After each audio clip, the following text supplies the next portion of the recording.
Hello everyone. So today we are going to start with a new chapter, that is inventory. So let us see what does the inventory mean and what are the type of inventories that we will be looking at, and also the determination of the value of an inventory as per AS2, that is the accounting standard number 2. Fine.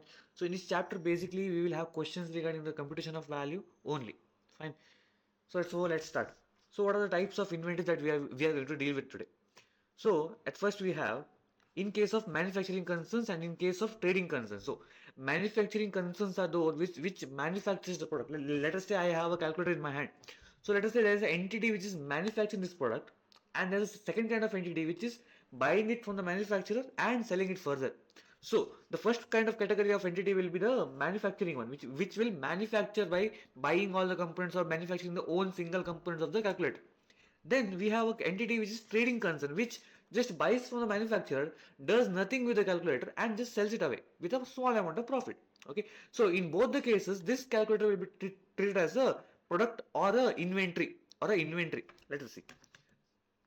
So in case of manufacturing concerns, we have raw materials. So for manufacturing a calculator, whatever raw materials are required, let us say the body of the calculator is of a plastic material. So now I need to buy this plastic material in order to manufacture this calci. So that will be my raw material.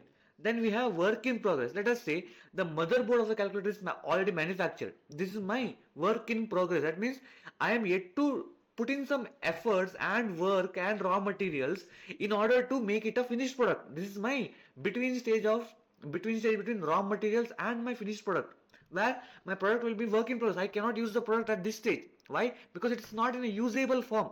It is not in a usable form, which is called as work in progress. Then we have finished goods. As you know, finished goods basically means the single good which can be used from this point onwards, right? Whatever can be used from that point onwards can be called as the finished goods.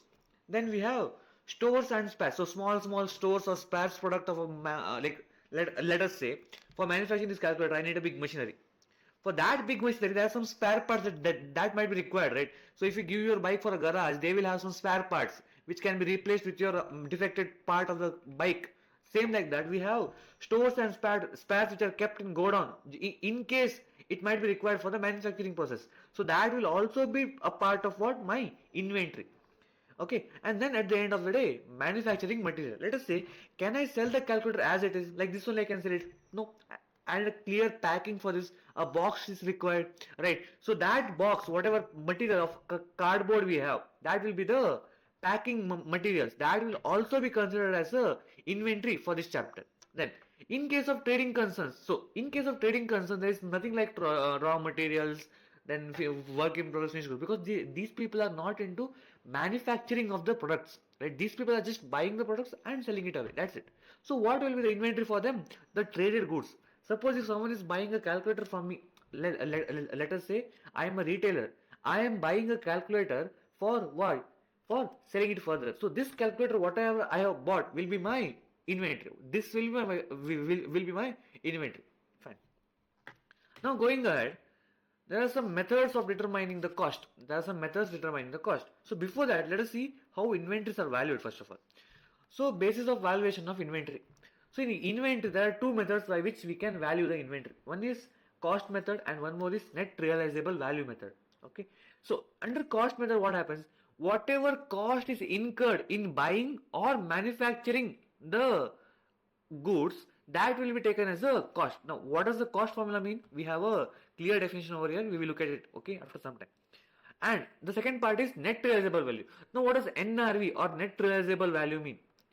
Net realizable value simply means value of the product in the market minus any selling costs.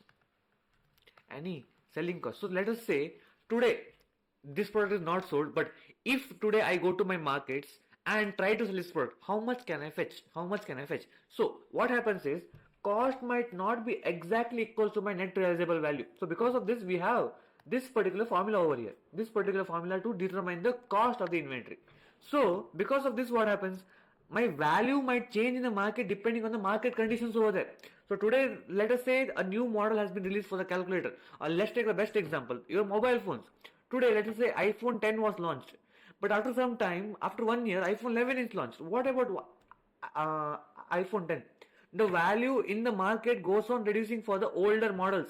So because of this, the NRV will go on reducing, and it might go below to a point where it will be less than my cost. Let us say I had manufactured a phone for rupees 10,000. Okay, this is what my cost of the product. This is my cost of the product. Let us say my purchase cost. This is my purchase cost. But because of the market conditions and launch of new products and obsolescence, what happens? This product rate has decreased to, let's say, 9,000 rupees. This will be called as my NRV. The product is not yet sold in the market. But what if I go today to the markets to sell the product? In that case, I will fetch only how much? 9,000 rupees and not rupees 10,000.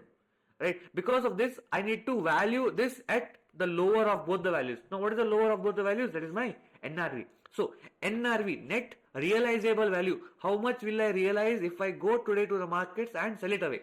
So that will be called as my NRV, or net realizable value. So in this case, my NRV will be what? My cost of the inventory. Cost of inventory on which the inventory will be valued. In this case, I cannot take 10,000 because I need to always keep prudence concept in my mind. So let us say in my books, if I show the value as 10,000 of the cost of inventory, can I fetch this value tomorrow? Can I fetch this value from market tomorrow? No, because tomorrow also if I go to the markets, I can get how much? Only rupees 9,000. So it is like I am showing a unrealized profit of rupees 1,000. Right? There is no profit there. I am simply showing a notional profit which might not be realized in the future. So keeping prudence concept in mind, which was taught in the first chapter in the theoretical part. So keeping prudence in mind, I should show the lowest one, that is my 9,000 rupees. Got it? Okay. So whichever is less will be taken as a cost of inventory. So in some cases, see, in most of the cases, cost will be lesser than the net realizable value, because we will always be selling the products at a profit margin. But in some cases, in the rarest of rarest cases, what happens is my cost will reduce below the net realizable value will be below the cost. So because of this, I need to value the product at the net realizable value only, and I cannot take the value of cost. Clear? Okay. Now let us see the definition of cost. What does cost of inventory include? So how to find out the cost of inventory? So we have two types, which is included, which is not included. Okay, let us see the inclusions first. These are all the inclusions. What has to be included in the value of inventory to compute the cost of the inventory? So let us see. As per accounting standard, that is my AS2. As per AS2, which talks only about inventory, cost of inventory should comprise of what and what? All the cost of purchase, whatever cost I have paid for the purchase will be added over here. This would not include refundable costs which are not included. So example, let us take some examples. Let us say some containers were sent to me, which was given back to the manufacturer.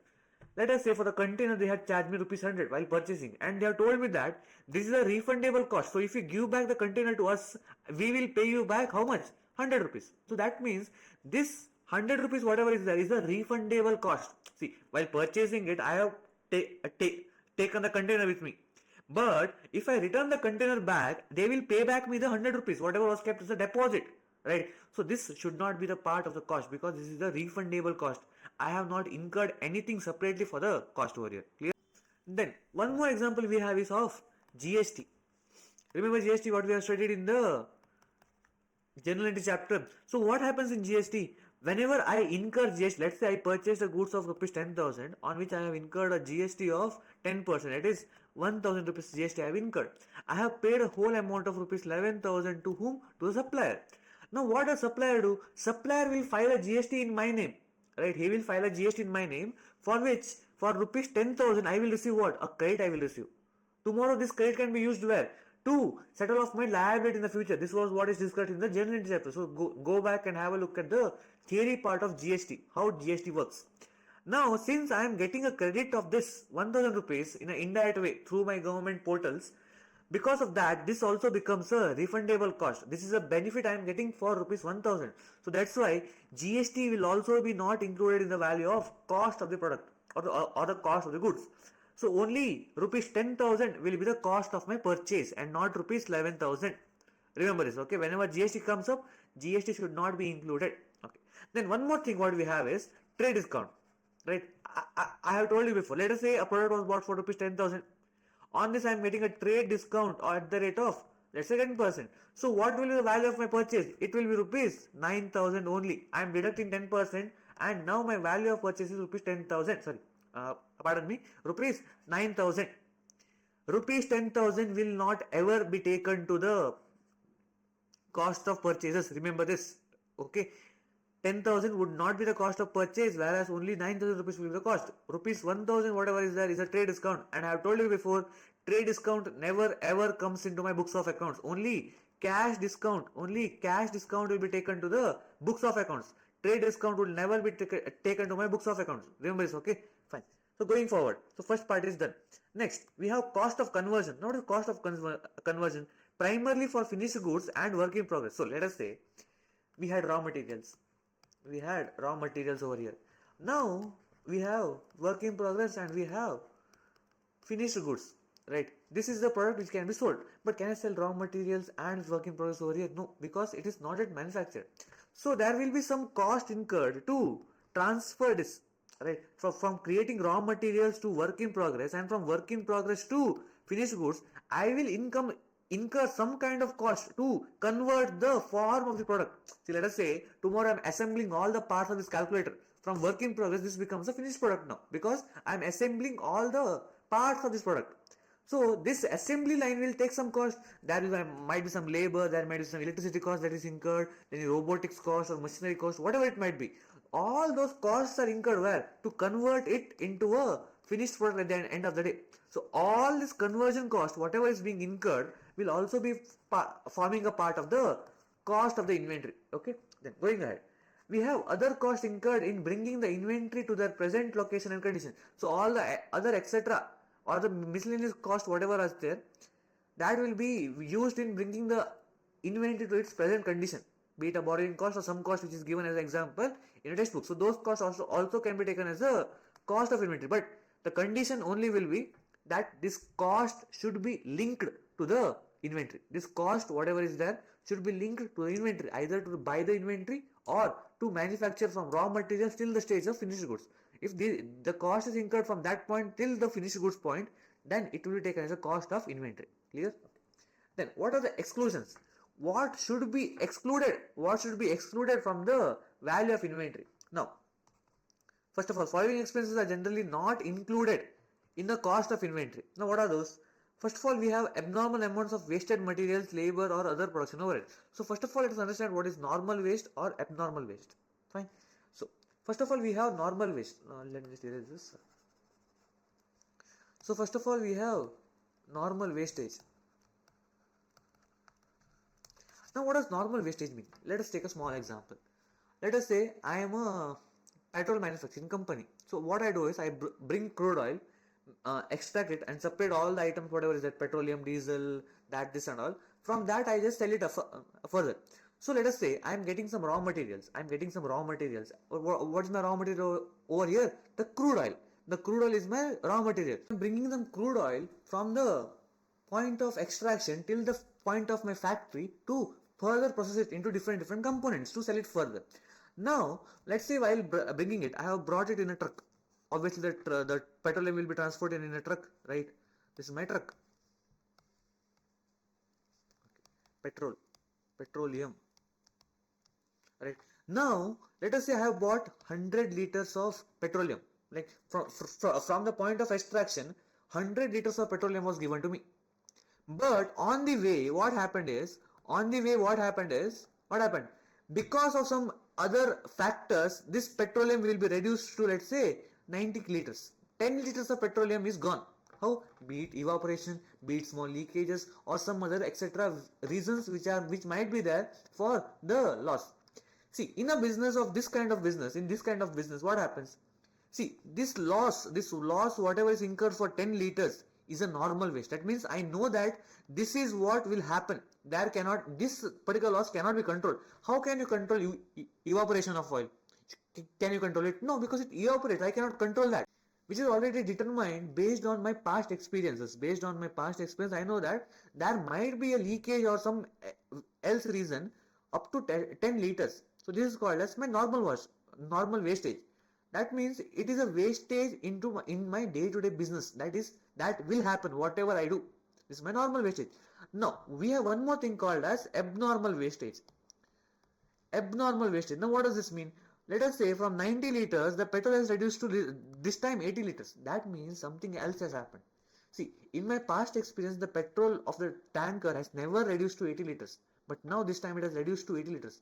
There is an extra loss of how much? 10 liters. Extra loss of 10 liters, right? It is a loss that is incurred because I am paying for 100 liters, but I am getting only 80 liters over here. Out of which 10 liters is a normal loss, whereas remaining 10 liters is a abnormal loss. That means this 10 liters loss, whatever has happened, is a loss which could have been controlled. But due to some other factors like human error or some other errors, this loss has been incurred. This loss has been already incurred. So this will be called as my abnormal wastage. So whatever abnormal wastage cost is being incurred, that is of 10 liters, this cost should not be taken as a cost of inventory. This cost should not be taken as a cost of inventory. Clear? Because this was incurred because of some human error or some controllable factors which was within the entity's control. Right? But over here, the 10 liter whatever is there, which is not in control of entity. Right? This is a cost that has to be incurred to bring the petrol to the factories. But this 10 liters, whatever has happened, is an abnormal loss, is an abnormal wastage. Right? So this should not be taken to the cost of inventory, should be excluded from the cost of inventory. Then going further, the storage costs, unless these costs are necessary in the production process prior to further production stage. Let us say today I bring the petroleum to the factory. Today only can I process the petrol? No, I cannot do it. Why? Because this has to be kept in big containers now. Big containers, because I need to store it for some time for further processing it.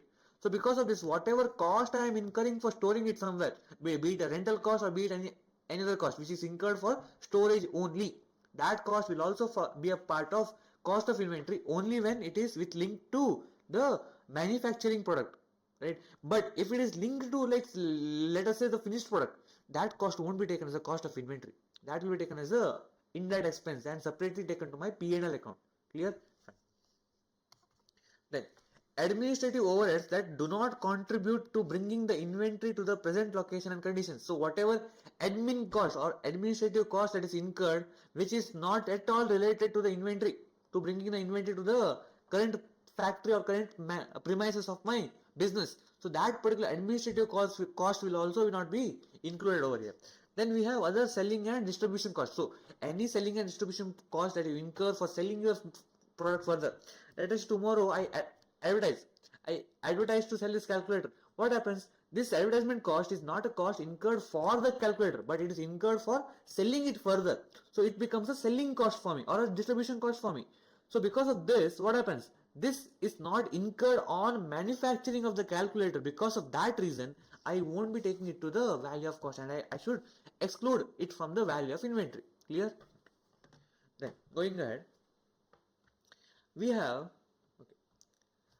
now how to determine the cost of inventory. See, we have found out the cost determination, but how to find it out? How to find the cost of purchase? What purchase price can I take? Let us take a small example before this.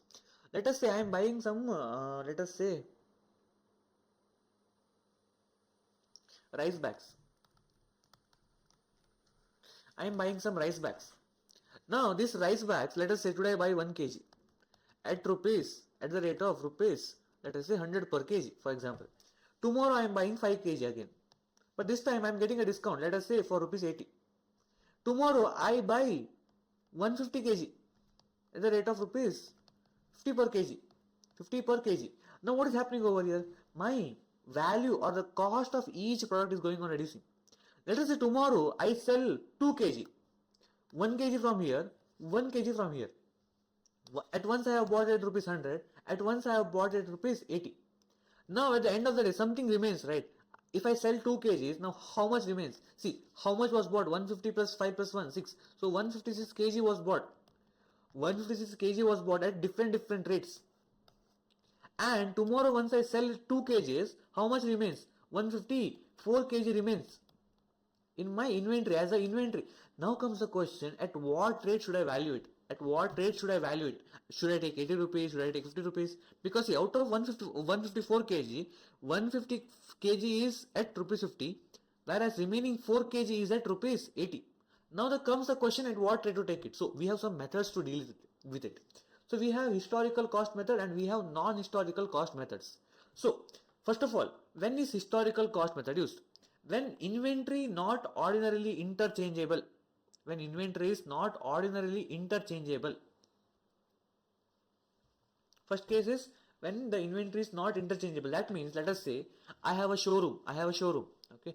Let us take an example. So I have a car showroom. For car showroom, whatever car models they buy, it will be as a inventory for them because they will be selling it further. So it's a inventory to them. So now let's say I have two cars.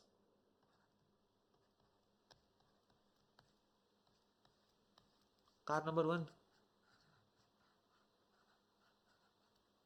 This is my car number 2. Now let us say this is the premium model. Okay, the first one is a premium model. And this is the lower model. Okay. Now, can I sell both the cars at the same rate? No, obviously not. Let us say the first car costed me rupees 10 lakhs. Fine. The first car costed me 10 lakhs rupees and this car is costing rupees 8 lakh for me. Now, if a customer comes today and buys 10 lakh worth of car and today books a car worth rupees 10 lakh, can I sell him a car worth rupees 8 lakh tomorrow?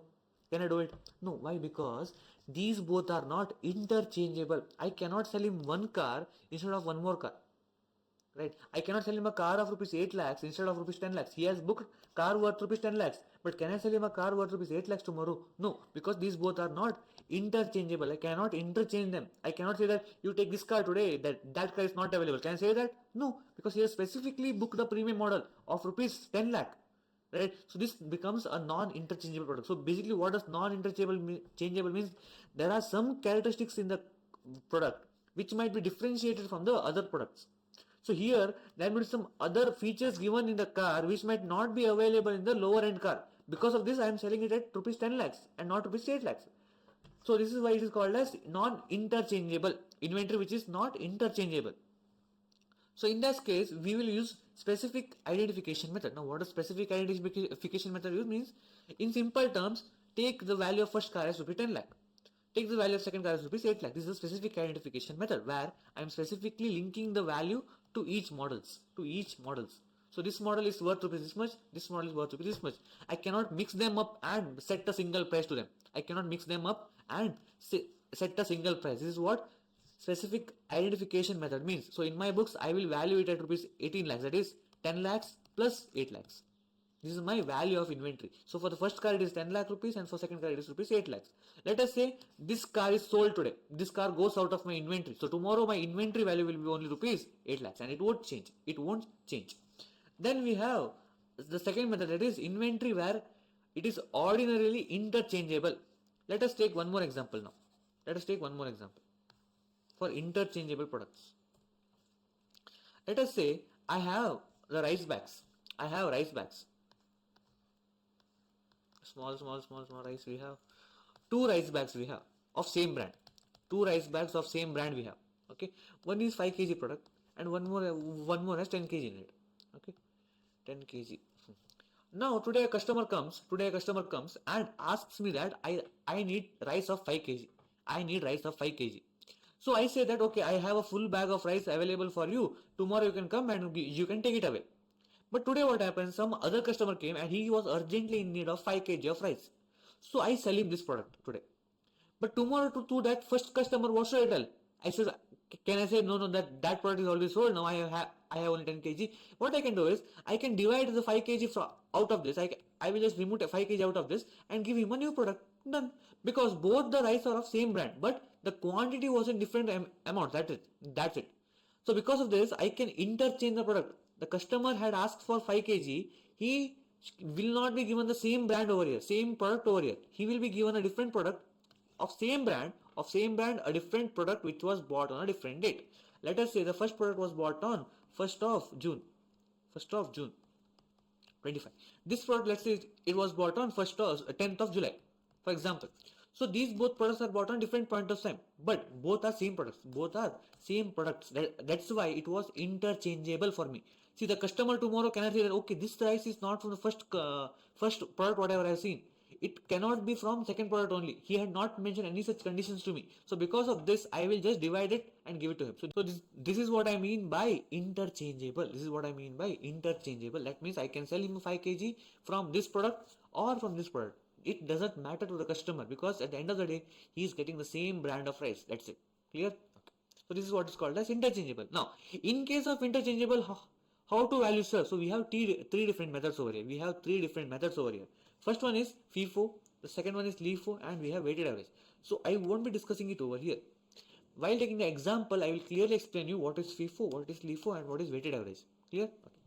Then we have non-historical cost method. See, what does historical cost and non-historical cost mean? So what does historical cost mean?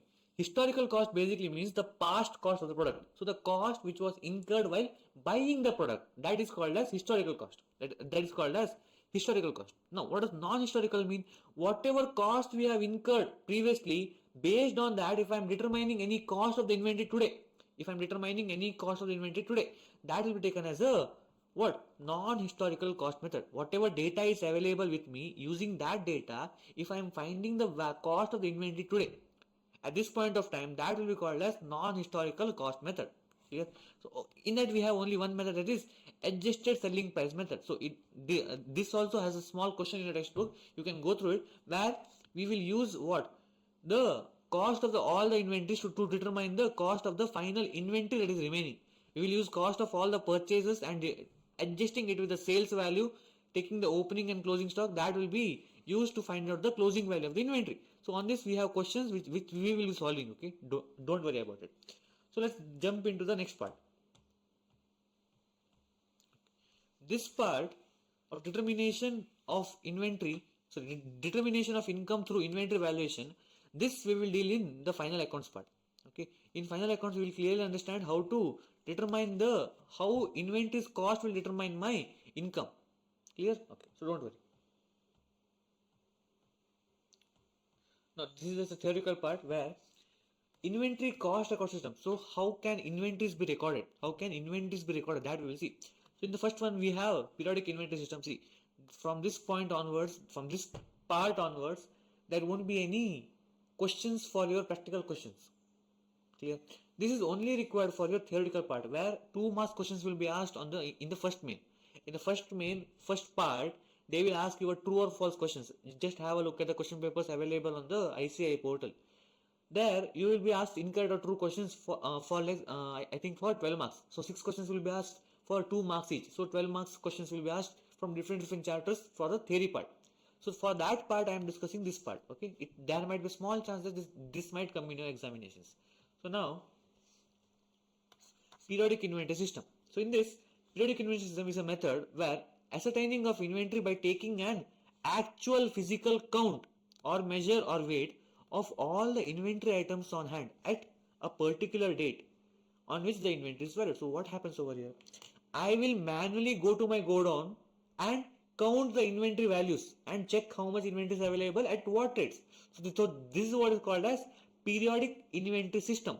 This can be done on what basis? On a monthly basis or on a quarterly basis? On a quarterly basis or a yearly basis. So on all this basis, this inventory can be valued over here in periodic inventory system. Now what is the demerit of this system? It is too much cost and human effort consuming method. Why? Because if I have to check a big godown on an interval of, let's say, monthly or quarterly, how much time will it take? It will consume too much time, right? So I need to go there, count it. It might take 3 to 4 days depending on the inventory size. This method is a costly method. Clear?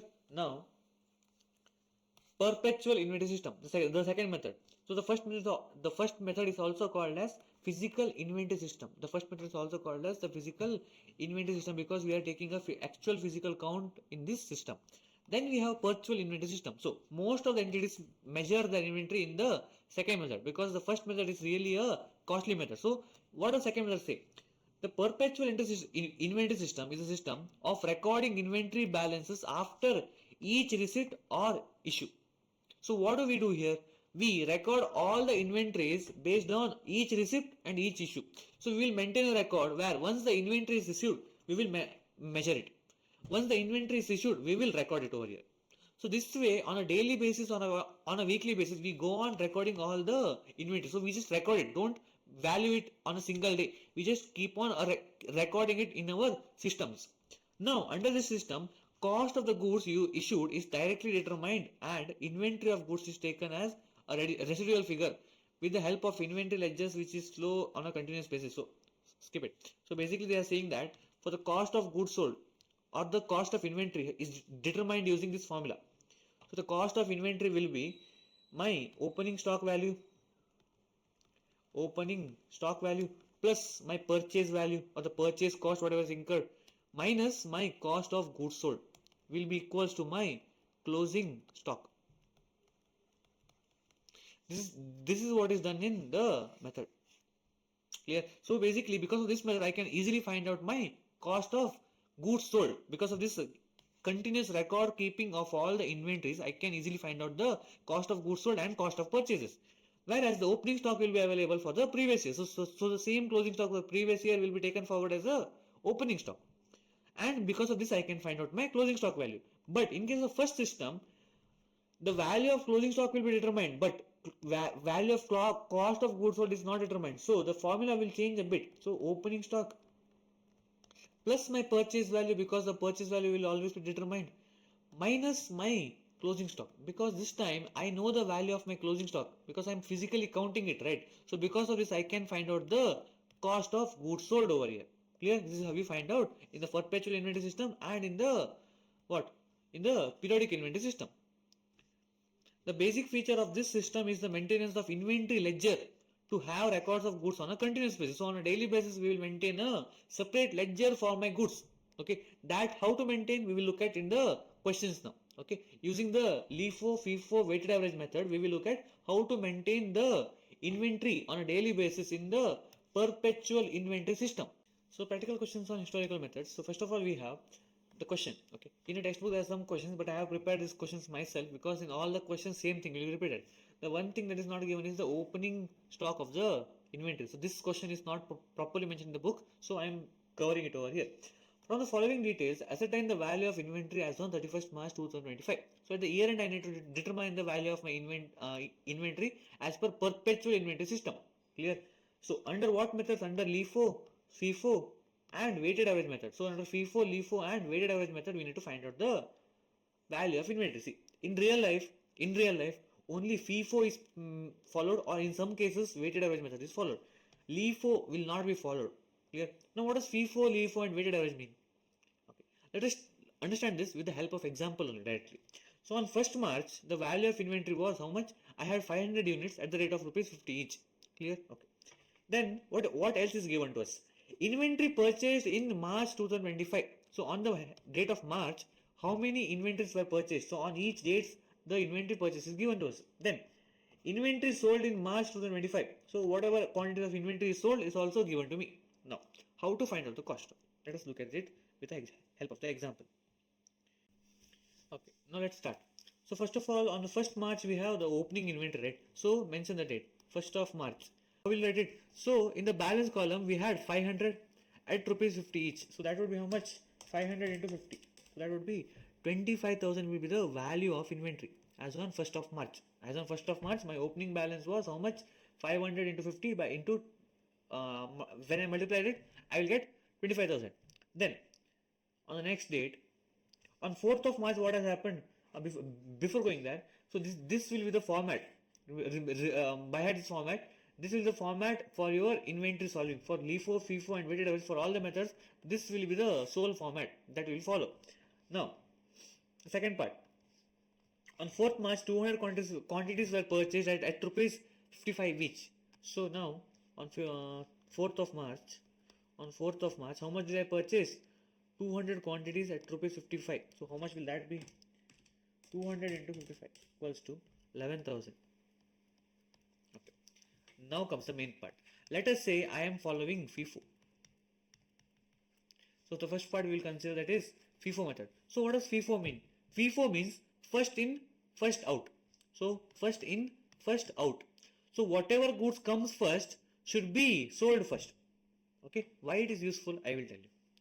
So now write down the balance in the balance inventory. But how to write it down? That is, first of all, write the first item purchase is 500, 50, 25,000. The first inventory, whatever was purchased over here, or whatever was as a balance over here, I am writing it first. After this, write down 255 and the value will be 11,000. This is my second item. Now close this thing. Going ahead. Now after 4th March we have 10th March over here. On 10th March we have sold 500 quantities, but the unit rate is not mentioned over here. Now how to find out the unit rate? That I will tell you. Now on the second date, what is this? 10th of March. On 10th of March I have issued how much? 500 units of quantity. Right, 500 units at rupees how much? Now this is the question. So see, in first out, what do? We take the first inventory as the inventory which is sold. So take the rate of the inventory which is available, that is 50. In this case 500 units are available over here. So what is the rate of that unit? Rupees 50. So take 50 rupees as the unit cost over here also, as the unit cost of the inventory sold. That is how much? 25,000. So that means out of these two records, the first inventory is gone. How much remains? Only the 200 quantity remains now. So again write it down. So 200 quantities remaining at rupees 55 each. That will be rupees 11,000. Okay. Now going ahead. Then what has happened? On 15th of March again, I have bought 600 quantities. Okay. So in receipt column, on what? 15th of March, I have bought how much? 600 quantities at rupees 58. So that would be how much? 600 into 58 equals to 34,800. 34,800 is the quantity that is bought by me. So there is no issue over here on this date. So simply now while closing, what to do? Take the first inventory first. And then take the second inventory. See, why am I doing this? Because the rates of the inventory are going on varying over here. Right, because of this I am keeping a bifurcation of all the inventory that is there with me. So now that will be how much? 200 of rupees 55, 11,000. Then 600 at rupees 58, 34,800. So as per fee 4, that is first in, first out, I am writing the first inventory first and then the second inventory second. Okay, and while selling it, I am selling the first inventory first, because whatever I get first should be sold first, right? So I am selling it from this unit first, and then if anything else is required from the second unit. Now how to do that? Let's see. Now let's look at the next day. That is on March 18th. What has happened? I am selling how much units? I am selling a unit of 300 units. Now 300 units are sold, but on the first out basis I have only 200 units over here. Now what to do with this? Now what to do in this case? So in this case, what will I do is, on what date? On 18th of March. On 18th of March, I am selling 200 units first, that is for rupees 55 each at rupees 11,000. Right? And how many extra units are required? I am selling how many units? 300 units over here. So 100 units are required, right? So 100 remaining units will be taken from this inventory. So what I will do is 100 at rupees what? 58 this time, because the second inventory of 600 units was valued at rupees 58, right? So because of this at 58 rupees, so 5,800 will be the value. So now how much quantity remains? See, out of these two units, first unit is fully utilized over here, right? In second unit, how much is used? 100 quantities is used. So remaining is how much? Only 500 units remains at rupees 58. That will be how much? 500 into 58. That will be 29,000 worth of inventory is remaining in my stock now. 29,000 worth of inventory is remaining in my stock now. Okay. This is what you do. Then going ahead. So if I ask you what is the cost of goods sold as per 18th, that is 11,000 plus 5,800, that would be 16,800 is the cost of goods sold. Cost of goods sold. This is not the value of sales, because sales value will include what? The profit margin. So if I have to say COGS, the cost of goods sold is equals to sales minus profit, or else I can also say sales value is equals to my cost of goods sold plus profit. Whatever profit margin I add, at that time I will get my sales value. Clear? Okay. Now, after March 18th, what has happened? On March 28th, I have again bought some goods. How much? 200 units at rupees 52 each. So, on March, what did? On March 28th of March, I have bought new units of 200 units at rupees 52. That would be how much? 200 into 52 equals to 10,400. Now, again I have to write it down in the main balance inventory. So, first of all, at the old inventory of 500 units at rupees 58, value rupees 29,000. Then write down 200 units at 52 each at rupees 10,400. Clear? This is the second part of the inventory. So, I am writing the first inventory first and then the second inventory next. So, first in, first out. Whatever comes first should be sold first and then the next inventory should be touched. So then on March 30th, I have sold 300 units. So from where will I sell the 300 units? So from where will I sell the 300 units? I will sell 300 units from this part. Only from this part because this was purchased first. So that will go out first. So on March what? On March 30th. On 30th of March, I am selling how much? 500 units at rupees 58, not 500, 300 units at rupees 58. That will be 300 into 58. 17,400 units are sold over here. 17,400 units are sold. Now, how much remains as a stock? So, in my stock, out of 500, if I have to see, out of 500, how much is used? 300 is utilized. So, how much remains? Only 200 units remains. At rupees 58, how much will that be? 200 into 58 will be 11,600. Then, is anything utilized from this unit? Is anything utilized from 200 units? No, sir. So, we will write down 200 simply. At rupees 52, how much is the value? 10,400. Now, if I have to value my closing stock, simply total this. Total what and what? So, 400 unit remains. This is the last quantity remaining in my books, right? So, 400 unit remains at the rate of rupees how much? 58 plus 52. Don't do this. This should be nil. This should be nil, or else you will get the answers wrong. So now how much remains over here? Total these two. So 11,600 plus 10,400. That will be 22,000. So my inventory's value will be 22,000 on March end. So on March 31st, I have got the value of my inventory. That is how much? 22,000. At what quantity? 400 quantity. Per units, please don't mention it over there. Please do not mention the per unit value in FIFO or LIFO method. Clear? Okay. So this is what FIFO, this is how FIFO works. So what do you do? In FIFO, what do we do? In FIFO, whatever goods are bought first will be sold first. This is what FIFO works. Whatever is bought first will be sold first, and I will not take 200 first. Okay. Now let's change the method. Let's start with LIFO. Now what does LIFO mean? Simply the reverse of FIFO. Last in, first out. Whatever goods are bought last will be sold first. Whatever goods are bought last will be sold first. Let us see how to do it. Okay, I will just erase this column only. Now let us start with the question once again. So on 1st of March, what has happened? We had 500 units at rupees 50 each. So on 1st of March, we had how much balance? 500 quantity at rupees 50 each. So that would be 25,000. Yes, okay. The first part is done. Next, what has happened? On 4th of March, we had bought 200 quantities at rupees 55 each. So again, record this point. March 4th, right? So 4th of March, I am buying how much? 200 quantities at the rate of rupees 55. That would be how much? 200 into 55. 11,000 is the value of inventory. Now, while writing it down, how to write it down?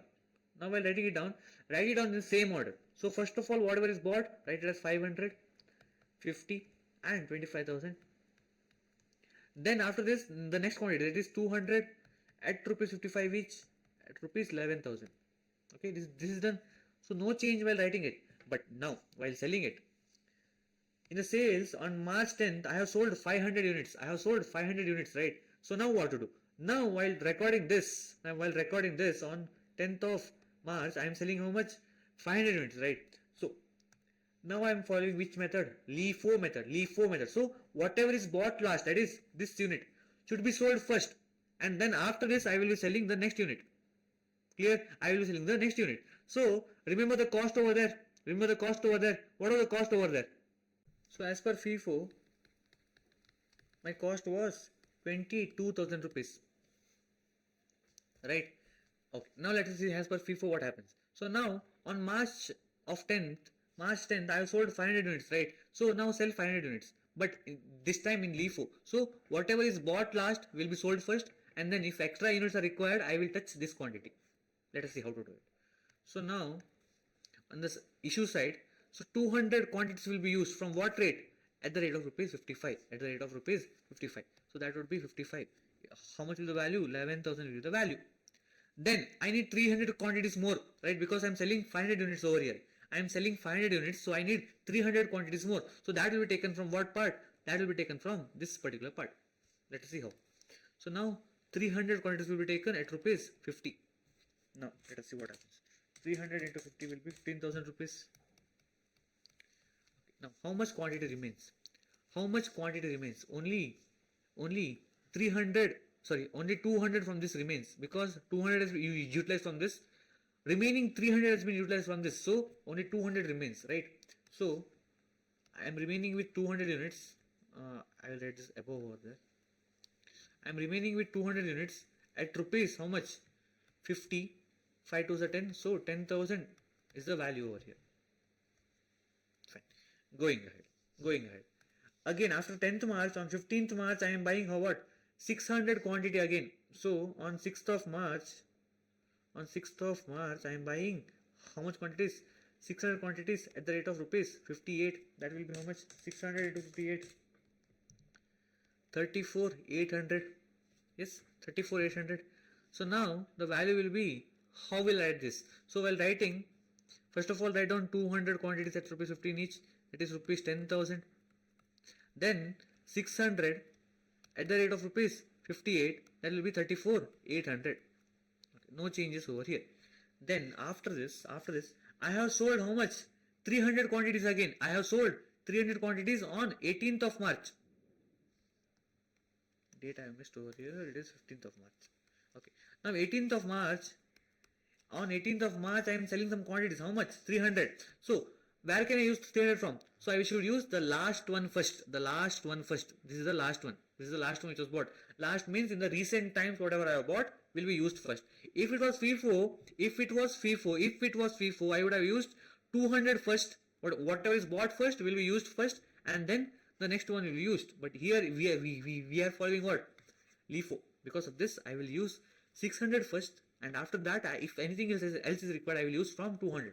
So now only 300 quantities are required. So 300 at the rate of rupees 58. That is, from here I am taking 58 quantities and I am selling it over. So 300 into 58, that will be 17,400. Okay, now how much remains? See, 200 quantities is not at all touched, so 200 quantities remain as it is. Then out of 600, 300 is utilized, so 300 remains over there. 550. So that will be how much? 58. 58 is the value. 17,400 remains. Done with this. Okay, next, go forward. Going ahead. Now what has happened on March 28th? On March 28th, I have bought 200 units. So again write the entry. On 28th of March, I have bought how many quantities? 200 quantities at the rate of rupees. How much? 52. So that will be how much? 200 into 52. 10,400. Now again write down the quantities over here. So first of all, we had 200 quantities at rupees 50 for rupees 10,000. Yes. Then we had 300 quantities at rupees 58 for 17,400. And now we have 200 quantities which was bought latest times. So 400. Okay, this is done. Then what has happened? On 30th of March, we have sold how much? 300 quantities. So again, on 30th of March, we have sold 300 quantities. But now this time, which one to use? Last one to use. Last is what? 200 quantities bought at rupees 52. Remember Remember, so this should be used for 200 quantities, and for remaining 100 quantities we will use this stock. Clear? Okay. Now let's see. So 200 into 52, that is rupees 10,400. Then we will use 100 quantities for 58 rupees per unit. That will be how much? 5,800. Yes. So now I have sold total of 300 units over here. Now writing down the inventory. So first of all we had 200 for 50. That is rupees 10,000. Then we have out of 300 how much is utilized? Out of 300 how much is utilized over here? 100 quantities are already utilized. So how much remains? Only 200 remains again for 58.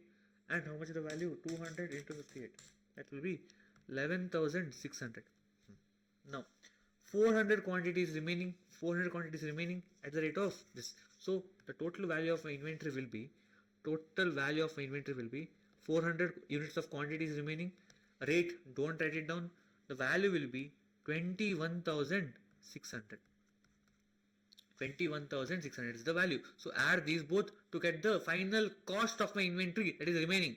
This closing stock value will be taken to my trading account. This closing stock value will be taken to my trading account on the closing stock side. Remember this closing stock, opening stock we had. So for that the value will be ascertained from this part.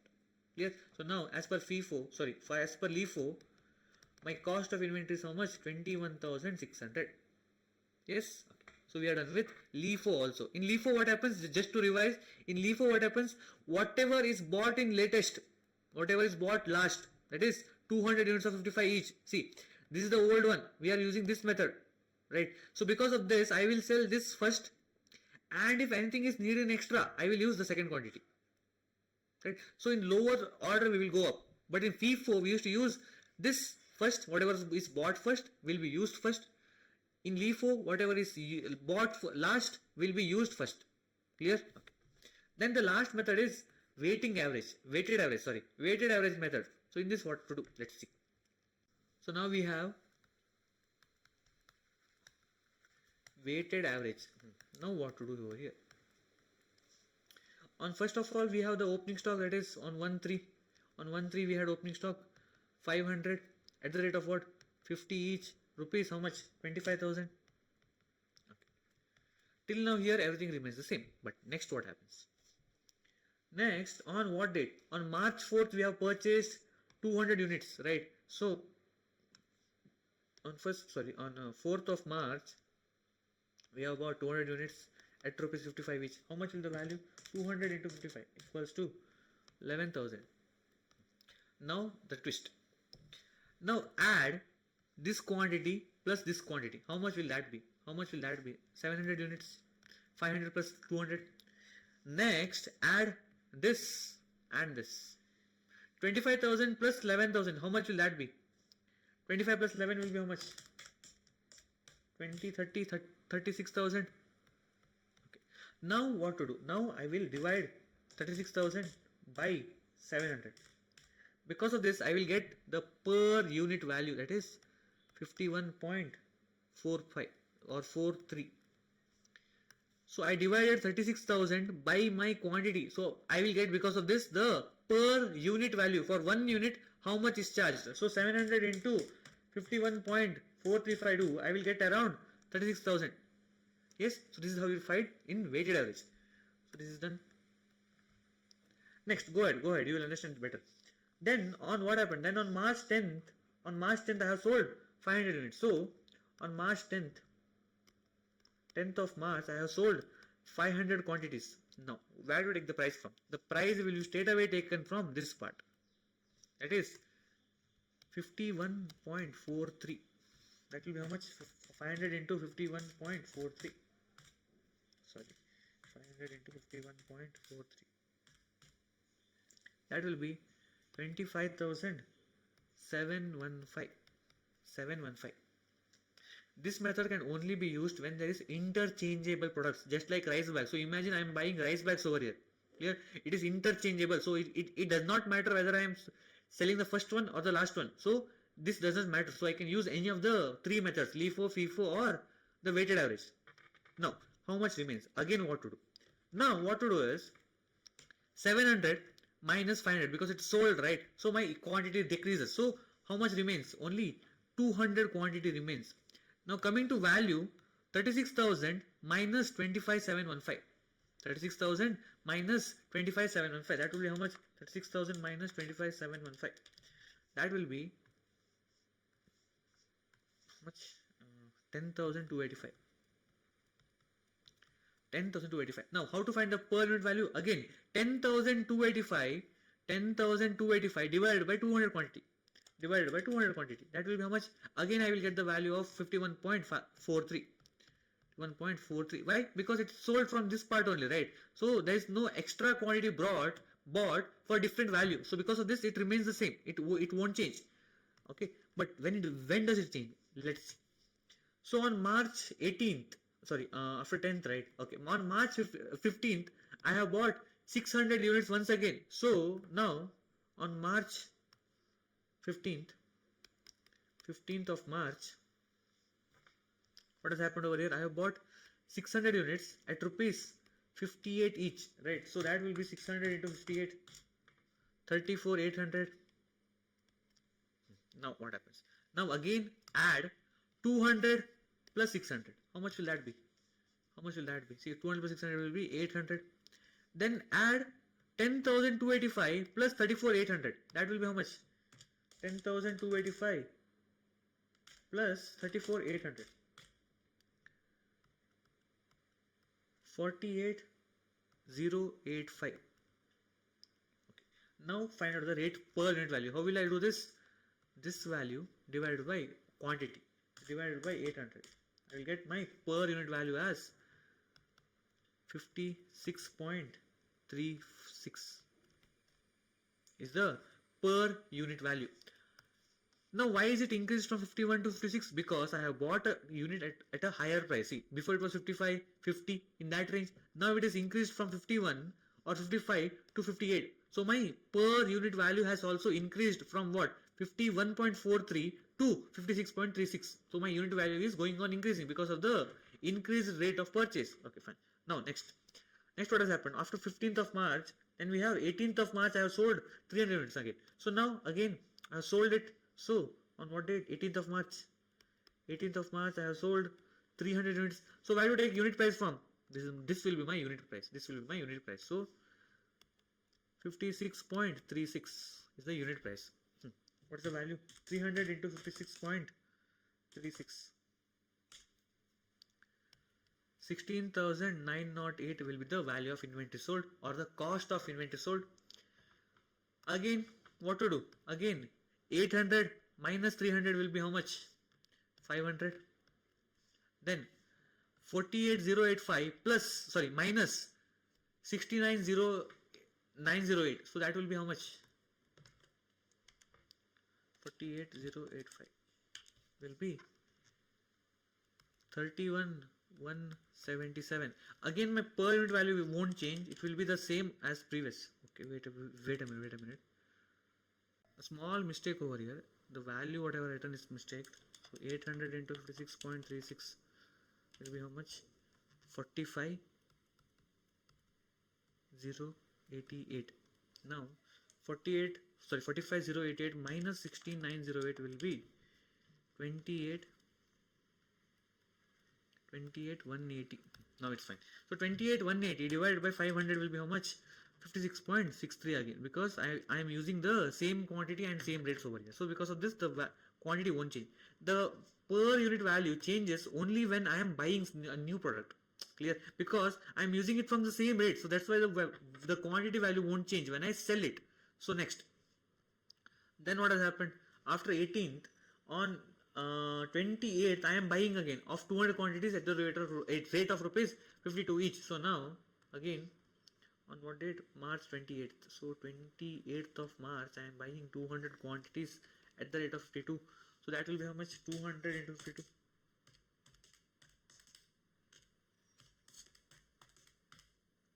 It is 10,400. 400. So this will be written how? 500 plus 200. That will be 700 quantities. Then 28,180 plus 10,400. That would be how much? 28,180. If I add, that will be 38,580. 38,580.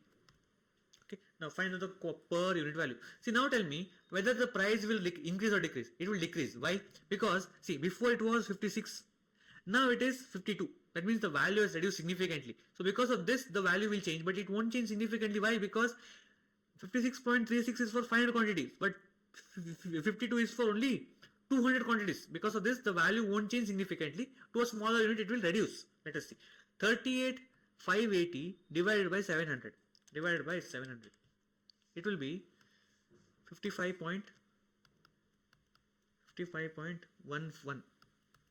So from 56, it has reduced to 55. So it has reduced a bit because my per unit value has reduced for the new purchase.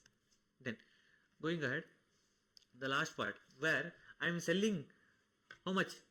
300 units on March 30th. So on March 30th, on 30th of March, how much is sold? 300 quantities are sold. For how much value? For how much value? For 55.11. For 55.11. So 55.11. So how much will that be? 55.11 into 300 quantities. 16,533. Okay. Now how do I find the closing value of the stock? 700 minus 300. That will be 400 quantities remaining. Again, what is the total value? Total value will be 38,580 minus, since it is a sale, minus 16,533. That will be how much? 38,580. It will be the same value of rupees. Sorry, 22,047. Now, what is the per unit value divided by 400? If I do, I will get my per unit value as 55.11, which won't change from the previous part. Okay. Now, if I have to check my closing stock on 31st of March, what is the value? Again, the value remains the same. 400 at 55.11 with 22,047. Clear? This time we will just mention here the rate because it will be taken forward to the next month, right? Because this will be the sale value for the next month also. So now, as per weighted average, how much is the value of stock? 22,047. Now a point of discussion over here. As you can see, as depending on the methods I have followed, my inventory value goes on changing, and I have told you that whatever value we get over here and whatever value we get over here will go to my trading account. And I know that because of the closing stock value changes, my profit will be affected.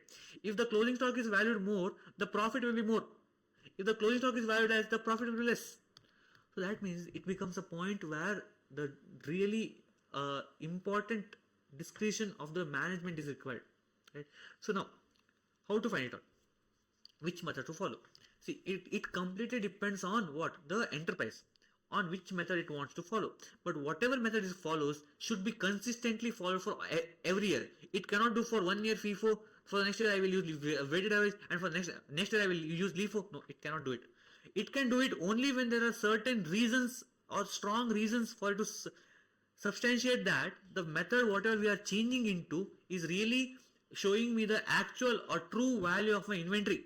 So only if the management has a reason to believe that whatever method they are going to change to has a really good outlook towards my inventory, only then it can follow change the method. But instead of that, it cannot change the method on its own discretion at whatever time it wants. Because of this, what happens? The value of my closing stock changes, and because the value of closing stock changes, it will affect my profits. It will affect my net profit. That how it will affect my net profit, that we will see in the final accounts. But it will affect my profits for now. That much you understand for now. Now, when will I use FIFO? See, generally in average businesses, we will use FIFO only. And in some cases, we will use weighted average. So when will I use FIFO? Let us say I am into a business of rice manufacturing and selling it further. Okay, or else let's say I am a trader of rice. I am getting rice in big gunny bags, right? Because of this, I cannot determine what price to charge for each sale. So I can follow weighted average. I can average the cost wherever it is required and sell it further. Right? This is one method. In some cases, we can follow FIFO, where let's say I am buying some perishable goods. Let's say biscuit packets. Okay, I'm buying biscuit boxes. So the manufacturing date will go on varying depending on each purchase. So I need to clear off my old stock and then go for my new stock. Why? Because if I keep my old stock in my godown like that only, what will happen? My old stock will perish or it will be destroyed, right? Because it won't have a long period of life. So because of this, I will use FIFO. Whatever is bought first will be sold first. LIFO is followed like really rarely, rarely. Clear? So FIFO will not be followed much. We will only follow FIFO and weighted average. So how to determine? Depending on the business, depending on the products you are dealing with, it's on management's discretion on what method to follow. But whatever method it follows should be used continuously.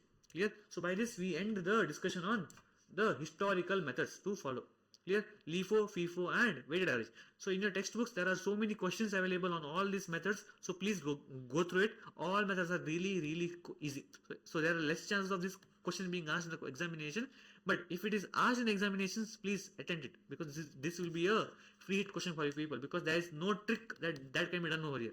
Clear? Okay. So next we will start with the non-historical cost methods. So now let us see the practical questions on non-historical cost methods. See, whatever historical cost methods we have prepared, that is LIFO, FIFO, weighted average or whatever it is, those are based on the cost of inventories purchased before. Right, before the inventory purchase, before the sale, whatever costs you had, based on that cost you will sell this inventory. Now under non-historical cost method, we will not refer to any historical cost. How much is sold, how much is received, quantities, nothing. Only we will see the values, the final value. Depending on that we will prepare the account. So for this we will take the help of trading account. Remember trading account in the P&L accounts in your POC. If you don't know, don't worry, I will teach you. So, but before that, look at the question. Illustration number 6. Measures XYZ Limited, Measures X, Y and Z are in retail business. Following information are obtained from the records of for their year ended 31st March 2022. Goods received from supplier subject to trade discount and taxes is rupees 15,75,500. Then trade discount of 3% and GST of 11%. Packaging and transportation is 87,500. Sales during the year. How many sales was made? 22,45,500. Sale price of closing inventory.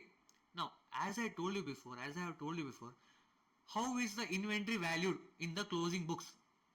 It is valued at cost or NRV. Is it valued at sales price? Have I told you that? No. That means what is included in this? It is plus profit, that is gross profit.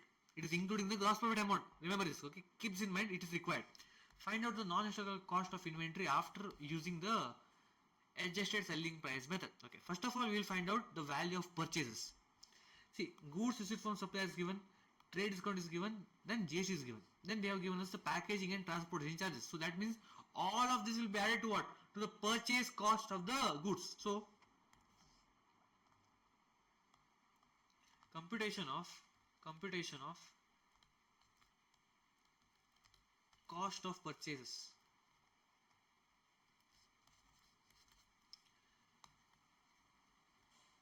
Value of goods purchased is equals to rupees 15,75,500. Then less what? Less trade discount. Trade discount is always deducted. Remember trade discount. We have studied this where? In the subsidiary books. 3%. How much will that be? 15,75,500 minus into 3%. 47,265. So the answer will be 15,28,235. On this I will add what? GST. On this I will add what? GST at the rate of 11%. So into 11% is equals to 168,106. I will round it off for now. That will be total will be 169,630,401. 16,96,634. Then after this, any packaging and transportation will also be included. That is 87,500. So add packaging. How much? 87,500 plus 87,500 equals to 17 lakh 83,841. Anything else to be taken care of? No. So this is what my cost of goods purchased. Done. Now what should I do? I will open trading account. Format. Debit, credit. So first we start with what? 2 opening stock, 2 purchases on this side.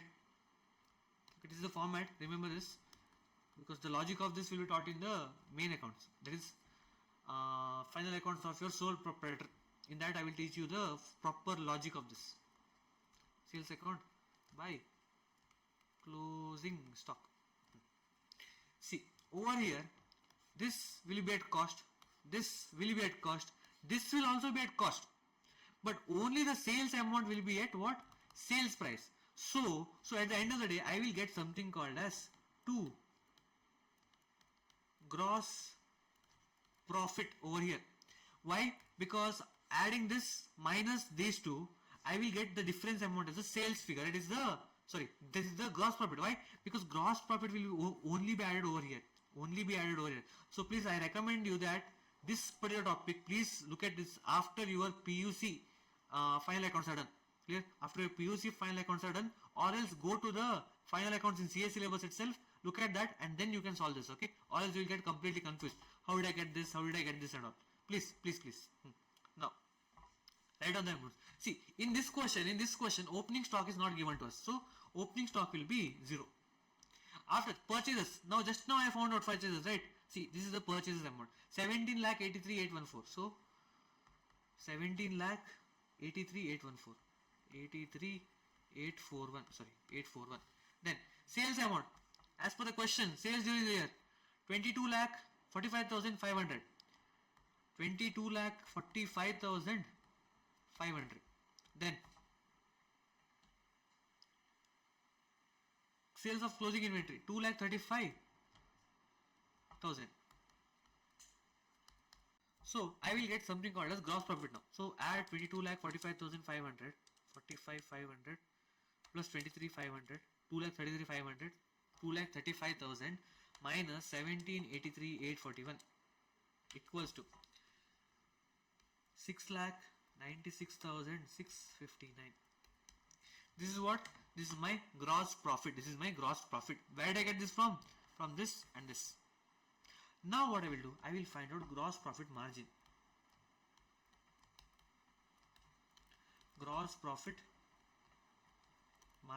What is gross profit margin equals to?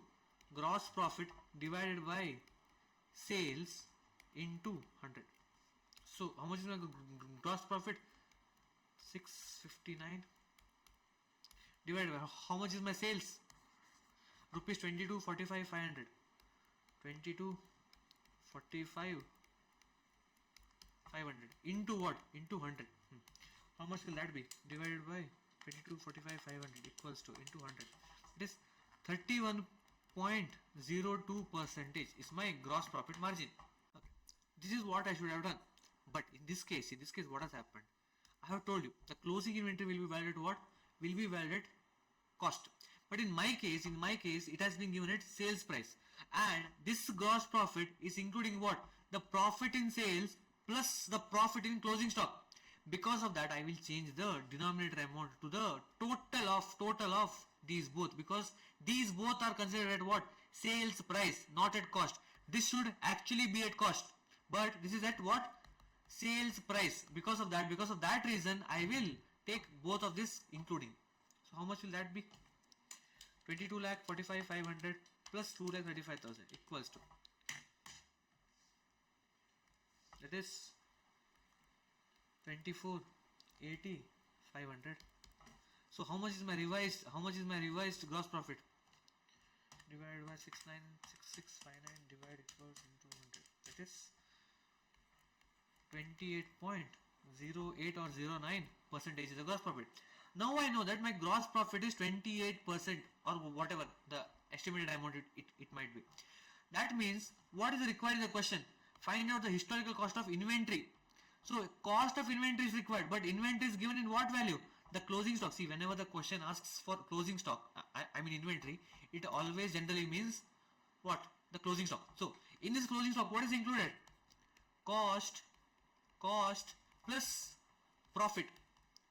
So that means if I remove the profit element, what remains? Only cost will remain, right? So how will I remove the profit element? That means I need this GP ratio. So if I multiply this over here, 28.09% is equals to how much? 235,000 into 28.09 percentage equals to 66,011.5. 011.5. So what is this? This is my gross profit. This is my gross profit included in the closing stock. Now if I remove this, what remains? Only cost remains. So cost of my closing stock is equals to 2,35,000 minus what? The gross profit, that is 66,011.5. That will be how much? Minus 2,35,000 will be equals to 1,68,988.5. Got it? Next question.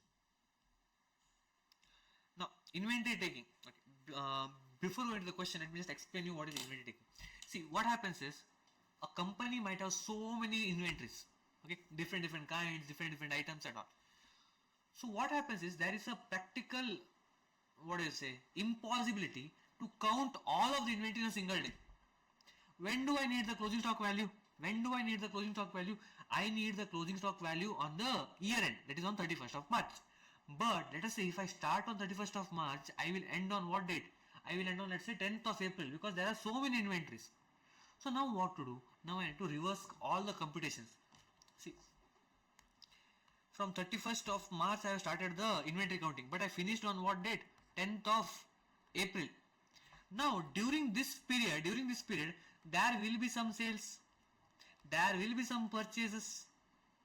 Yes or no? I cannot stop all my operations for inventory counting only, or else I will face a huge loss, right? So for these 10 days, there is a sale, there is a purchase. So what I will do, based on whatever item of inventory I have got over here, value of inventory I have got over here, I will reverse these values.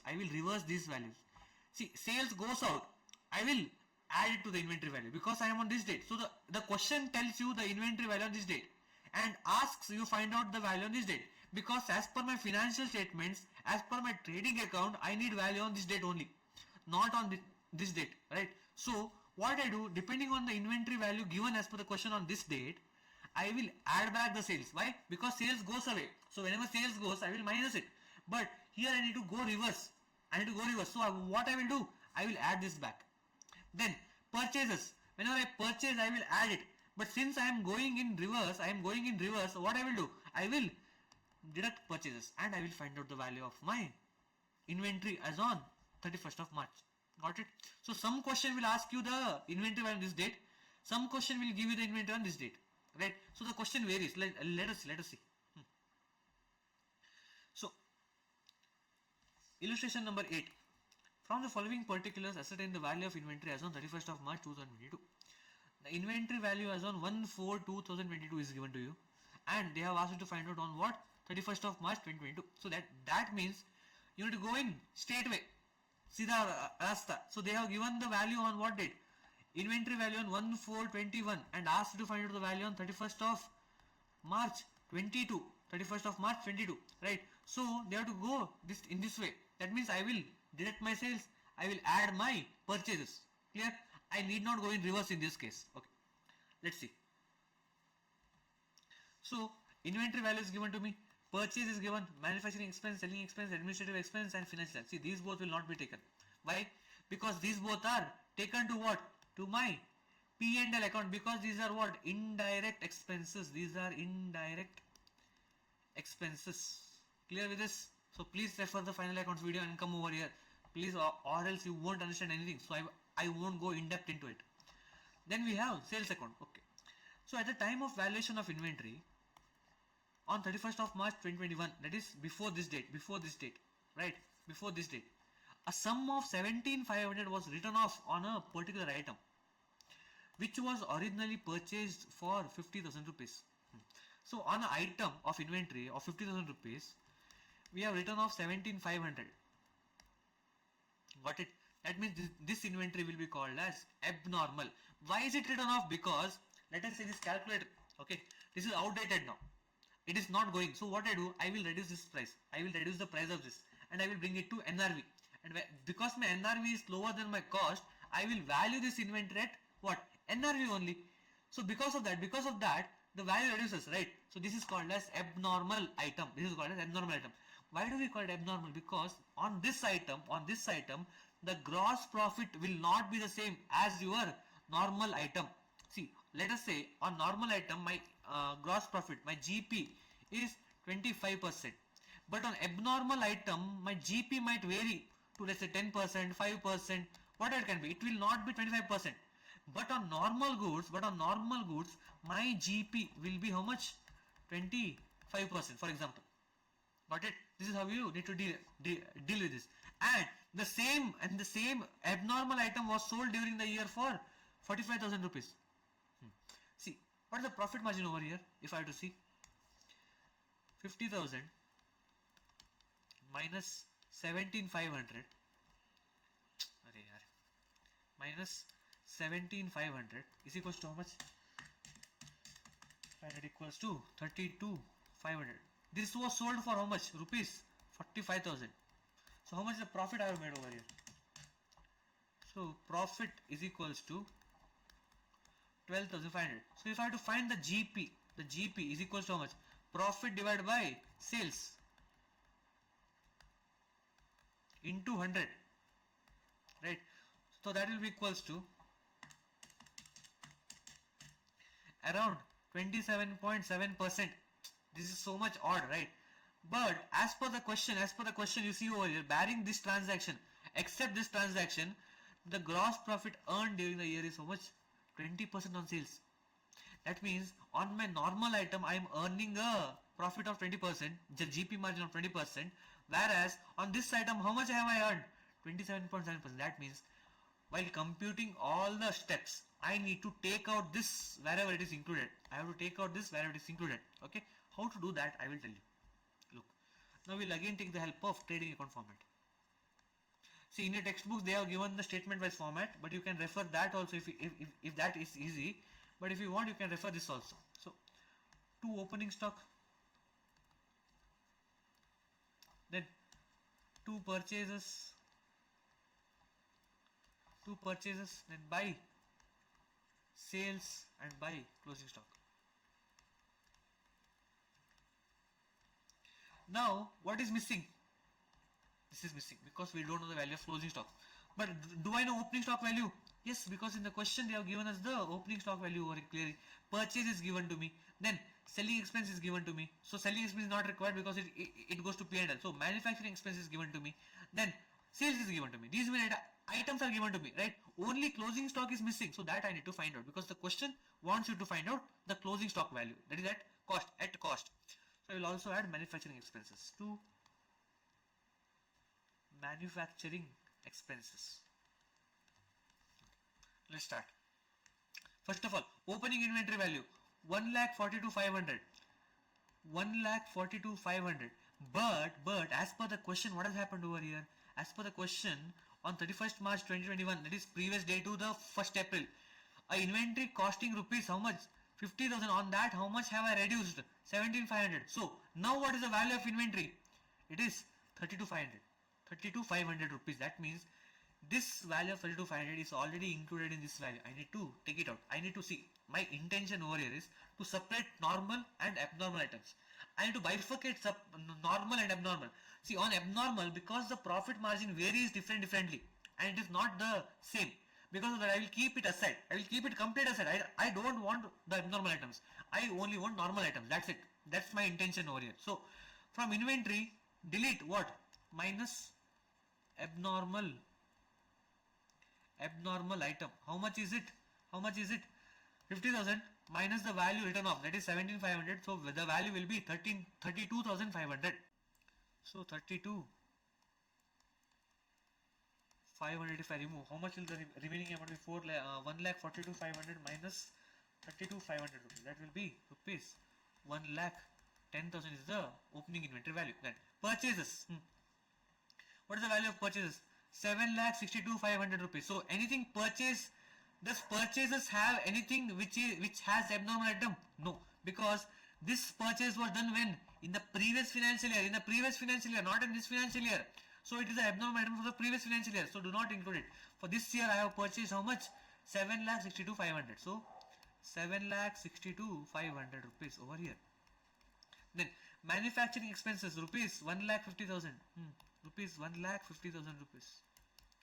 After the sales, rupees 12,45,000. But remember, 12,45,000. But what has happened? During my current financial year, the abnormal item was sold for how much? Rupees 45,000. That means this 45,000 value has been included in the total sales value. And what should I do? Abnormal separate, normal separate. So this is both normal and abnormal sales. I will bifurcate it between normal and abnormal. Why? How? By deleting this sale from the total sales. So less abnormal sales. How much? 45,000 rupees is the value of sales. So the value will be rupees 12 lakh. Got it? Now, as per the question, see, without gross profit I cannot find out. Without gross profit I cannot find out the closing stock, right? Because see, this complete format belongs to the trading account. Do I know the value of gross profit? Yes. Where do I know it? See, as per the question, the profit earned during the year is how much? 20% on sales. So just multiply 20% on the sales value of rupees 12 lakh. How much will that be? 12 lakhs into 20%. So my gross profit is how much? Rupees 2,40,000. That is how much? 12 lakhs into 20%. So because of this, now figure out the closing stock as the balancing figure. So closing stock will be what? My balancing figure. 1,10,000 plus 7,62,500 plus 1,50,000 plus 2,40,000 minus 12 lakh rupees. Sorry, 12 lakh. Just a minute. 1,10,000 plus cut madati patana. 7,62,500 plus 1,50,000 plus 2,40,000 minus 12 lakh rupees. That is how much? 62,500 is the closing stock value that is required as per the question. So we are done with this question. So now let's start with question number 4. That is from your test your knowledge or practical questions from your study material. So see, before starting with this question, I want to teach you two topics. That is goods sent on approval basis or and consignment concept. Okay, let's start. First topic is consignment. So let us see what happens in consignment. Okay, this person A from, let's say, Karnataka, and person B from Goa. Now Mr. A has a product which he wants to sell in Goa, but the thing is he don't have a market over there. He don't have a market. He don't have a business place over there to sell the goods, and he doesn't know how the market works in Goa. Because he has sold in Karnataka, he knows how it is being sold in Karnataka. He knows the demand, he knows the supply, he knows everything about it. But coming to Goa, he doesn't know anything. So what he does is he contacts Mr. B. Mr. B is an independent party in the Goa. So he contacts Mr. B saying that I will send you the goods. All the risk related to this good is my responsibility, not your responsibility. What you need to do is only sell the goods in Goa to the people whoever has come for buying it. That's it. So whatever profits are earned on the sales will be whose profit? Will be Mr. A's profit. So that means Mr. A will be what? Here he will be the principal. Whereas Mr. B will be what? Mr. B will be the agent of Mr. A. So basically Mr. B is selling the goods on behalf of Mr. A. That's it. whatever risk and reward is there, it will be linked with what? Mr. A. Clear? This is how consignment works. So Mr. A will be called as consigner, and Mr. B will be called as consignee. Okay, these terms are not really important for the chapter, but just to know what is what. Now what happens? Let us say we are on 31st of March. We are on 31st of March, whatever the year it is. Clear? Now comes the question, if Mr. B has sent some goods to Mr. B, let's say 30,000 value. Clear? This is at cost. This is at cost. Clear? Okay. Now what happens? Mr. A will not book sales once he sends the goods to Mr. B. Mr. A will not book sales once he sends the good to B. But whenever B sells a good, Mr. A will book the sales in his books of accounts. This is how it works. Now what happens? Let us say on 31st of March, Mr. A has sent some goods to Mr. B worth costing rupees 30,000 rupees.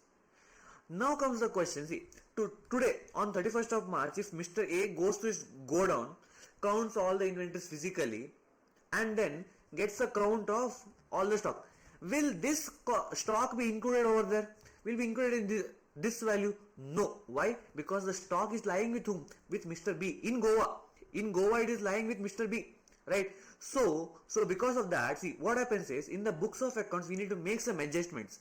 In the trading account, on the after closing stock, whatever value he has got after counting, below that he need to mention inventory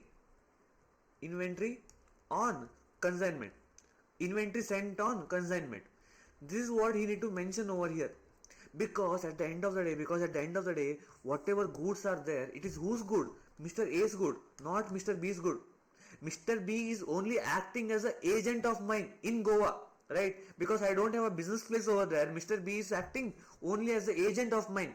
So whatever goods are there, the risk and reward is already linked with whom? Mr. A only, right? Because of that, whatever goods are there in the godown of Mr. B belongs to Mr. A. So because of that, even though the goods are not in Mr. A's godown, still Mr. A will take it as his own inventory. His own inventory in the what? In the trading account. So in the trading account, if I have to draw, this is my trading account. So we write closing stock over here. After sales account, we write closing stock. Below that I will write inventory sent on consignment account. Whatever the cost of the goods are there, see, I am telling cost specifically because please do not take sales price over here, it will be wrong. Why? Because the profits on the sales, see, what is sales? Sales is equals to profit plus what? Your cost. Profit plus your cost. This profit has not yet been realized. When will it be realized? Whenever I sell it further. But is this goods sold? No, it is still in Mr. B's godown. Because of that, I will take the goods at what? At the cost price. Clear? Okay. So should I change any value in the sales? Never. Because even though these goods are not sold, Mr. A will not book any sales in his books of accounts. Clear? So because of that, sales account will not change. Only the change is this part. Clear? This is the first concept. Then comes the second concept, that is goods sent on approval basis. Goods sent on sale or return basis or approval basis. You can call it anything. Okay. Now what happens over here? Let's see. See, in this concept what happens? See, Mr. A, again Mr. B. In this case, Mr. A has introduced a new good. Okay, Mr. A from Karnataka has introduced a new good. He wants to sell it to Mr. B. But Mr. B is bit hesitant to take it. ಮುಜುಗರ ಮಾಡ್ಕೊಳ್ತಿದ್ದಾರೆ ಬೇಡ ಅಂತ ಹೇಳಿ. So because of that, Mr. A gives him offer saying that I will sell you the good. Okay, you will have, let's say, 3 months. You will have 3 months to approve the goods. You have 3 months to approve. Fine. If the goods are sold, it will be my sales. Clear? And it will be your sales, depending on the case to case basis. But if it is not sold, you can reject the goods and give the goods back to me. You can reject the goods and give the goods back to me.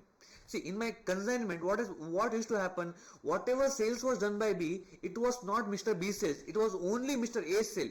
It was like Mr. A was indirectly selling it in Goa. Clear?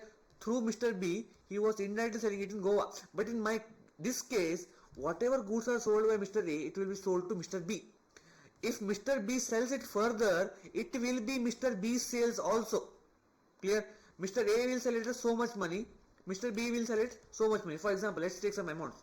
So Mr. A is sending goods worth rupees 30,000 rupees. This is at cost. But Mr. A in his books of accounts, as soon as he sends some goods on return or approval basis, okay, this will be plus profit.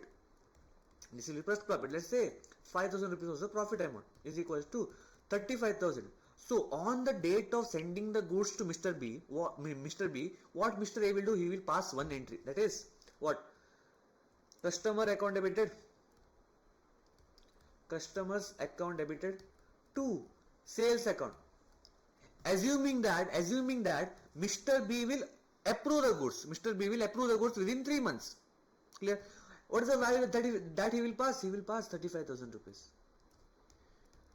Why is customer account debited over here? Because Mr. B has not paid the money. When will he pay the money? Once he approves the good. Once he approves the goods, only then Mr. B will pay the money. Right? So then what the entry will be? You reverse the customer's account to customer. Then debit bank account. This is what you pass, right? Whenever you receive the money from the customer. 35,000. 35,000. This is the entry that you pass when the customer approves the goods and pays you the money. But on the date of sending the goods by Mr. A to Mr. B, the entry will be this. Clear? Okay. Now what happens? Let us say, see, if the goods are sold, done. Do not touch anything. Let us say within 3 months, Mr. B has approved the goods, he has sold the goods. So, do not touch this entry. Then pass the receipt entry for the cash. But let us say Mr. B rejects the good. Mr. B rejects the good. Then what will happen? Whatever entry you have passed over here, you need to reverse it off. How will you reverse it? Simple. Sales account debited to customer account 35,000 rupees. That's it you need to do. Okay, fine. This is when the goods are rejected. When the goods are rejected by the customer. See, what might happen is customer might reject, like let's say 20%, 30%, depending on it the rates will change, but the entry will remain the same. Simply 35,000 into 20%, whatever the rejection rate is. Multiply it and you will get your answer over here. Same thing you write over here. Done. That's it. Okay. Now comes the question on 31st of March. This is what we need for this chapter. Let us say on 31st of March 2025. What happens? Whatever goods are sold over here, okay, are still in Mr. B's godown. Let us say 3 months is the approval period. Let us say he has sent the goods on 28th of February 25. So when is the last date to approve the goods? March, April, May. So the last date to approve is what? 31st of March, for example. 31st of April 25. Fine. Okay. Now when does the accounting year end? It ends between here, right? It ends on 31st of March 2025.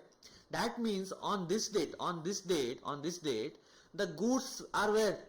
Is the goods in my godown? Is the goods are in Mr. A's godown? No, it's in Mr. B's godown. So whenever Mr. A goes to his godown, counts the good physically, will he get the count of these goods? No. Why? Because the goods are in Mr. B's godown. Now what should I do? So first thing what I do is, I will assume that whatever sales entry I have passed will be rejected. Whatever sales entry I have passed will be reversed now. Why? Because I will assume that Mr. B will return me the goods. So the first entry I pass over here is, see, this was case number 1. Clear? If the goods are rejected. What if the goods are not rejected and the goods are still in the godown of Mr. B? In that case, what to do? First, however, you have passed this entry. When will you pass this entry? Whenever Mr. A sends the goods to Mr. B, right? You pass this particular entry. Now, on 31st March, what will you do? On 31st March, what will you do? You will do this. See, this is case number 2. So first of all, you will reverse the sale entry. How? By passing this entry. Sales account debited to customers account. To customers account. To customer account. How much rupees? 35,000. 35,000. Okay. After this, what will you do? After this, what will you do? We will take out the inventory. See, I have reversed the sale. I have reversed the sales, right? But what about the cost of the inventory? What about the cost of the inventory? Where is the inventory? With Mr. B. Did I get a count of it? Did I get a count of it? No. Because of that, whatever goods are with Mr. B, that should be taken to my books of accounts in the trading account. So I have prepared a trading account here, right? Okay. So here only, in this trading account, I will write one more entry. Goods sent on approval basis rupees 30,000 rupees. Got it? So basically I will add this good to my closing inventory. Why? At what? At what rate? At cost. Always remember, whatever inventory you take will always be at cost. Please do not take it as sales price. You will make a mistake over there. Why? Because see, sales price will be included with what? With the profits. This profit is not realized, right? So one adjustment is you will show it as a inventory over here, separate in the trading account, and you will deduct it from the sales, the whole value of rupees 35,000 with profit. Why? Because see, you have passed this entry, right? You have passed this entry to reverse the sales. So whenever the sales is reversed, you will reverse it with the profit amount. Why? Because you have passed this entry. Now to show the reversal, what do? I will reverse the whole amount of rupees 35,000 including profit. Got it? Okay. So this is what we need to do. So in case of consignment, I will only take the inventory value in the trading account, whereas in case of consignment, I will reverse the sales and I will take the inventory at cost in my trading account. There are two things to be done. Fine. Now let's look at the question once again. So question number 4 from your textual knowledge. Physical verification of a stock in the business was done on 23rd June. Okay. The value of the stock was rupees 48 lakhs. When on 23rd June, the value was how much? Rupees 48 lakhs. Okay, fine. Then the following transactions took place between 23rd June and 30th June. So now what should I do? I need to find the value of inventory on what date? 30th of June. So basically, they have given me the value on this date and they want the value on what date? 30th of June. So that means I need to go in front. Right? Purchases should be added, sales should be deducted. Because I am purchasing, so it will add up in the inventory cost. Right? It will add up in the inventory. Whereas sales will be deducted. Why? Because I am selling the good. This sale should be at what? Sale should be at cost price. Why? Because I am selling the good, but the inventory, whatever is going out, will be at a cost price. Clear? So please do not include the profits over there. Fine. Let's see. So out of the goods sent on consignment, what I will do is, I will just go on writing it. Okay. So value of inventory, first of all. Value of inventory as on 23rd of June. 23rd June, yeah. 23rd of June. How much is the value? Rupees 48 lakhs.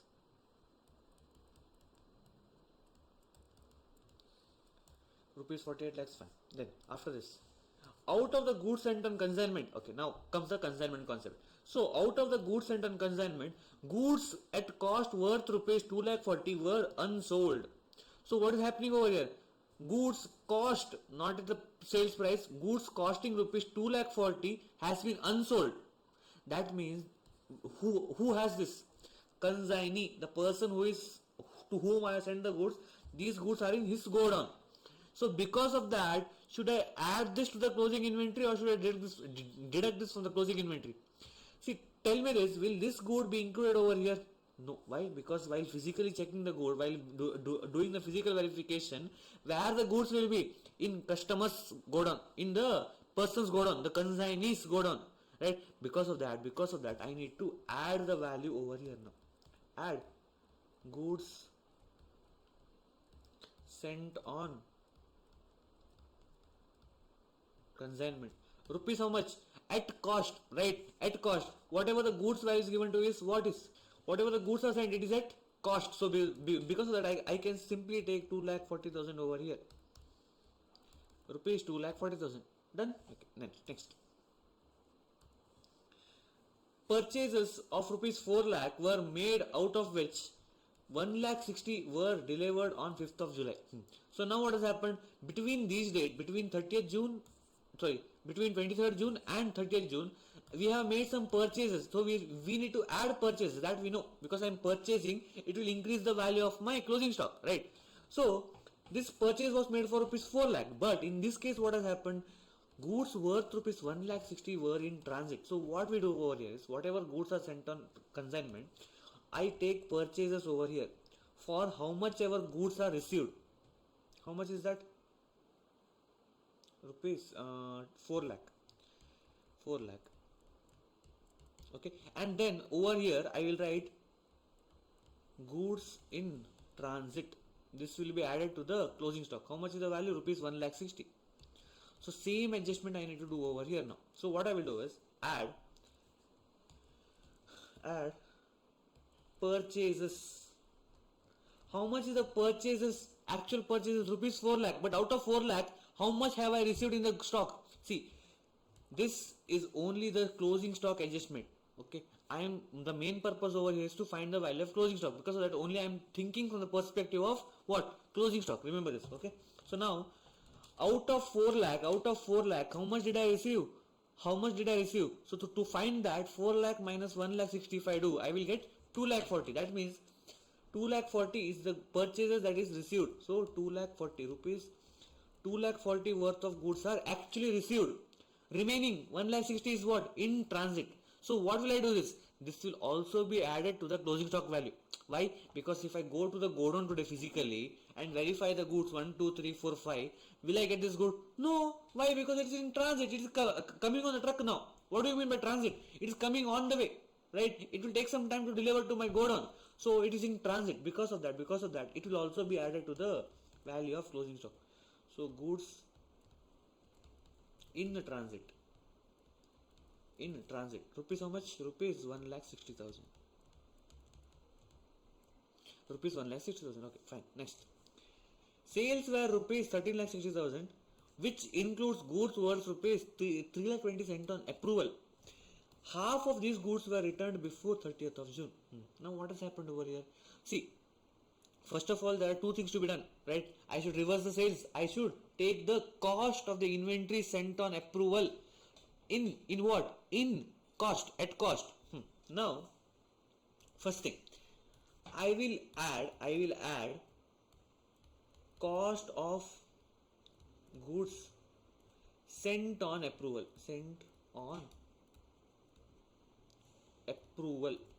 How much is that worth? See, how much goods are remaining in the inventory? How much worth of goods are remaining in inventory?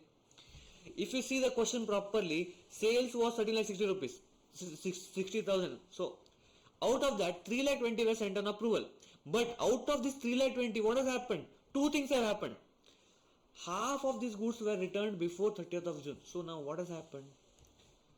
Out of 3,20,000 worth of goods sent on approval, half, that is 1,60,000 worth of goods have been returned,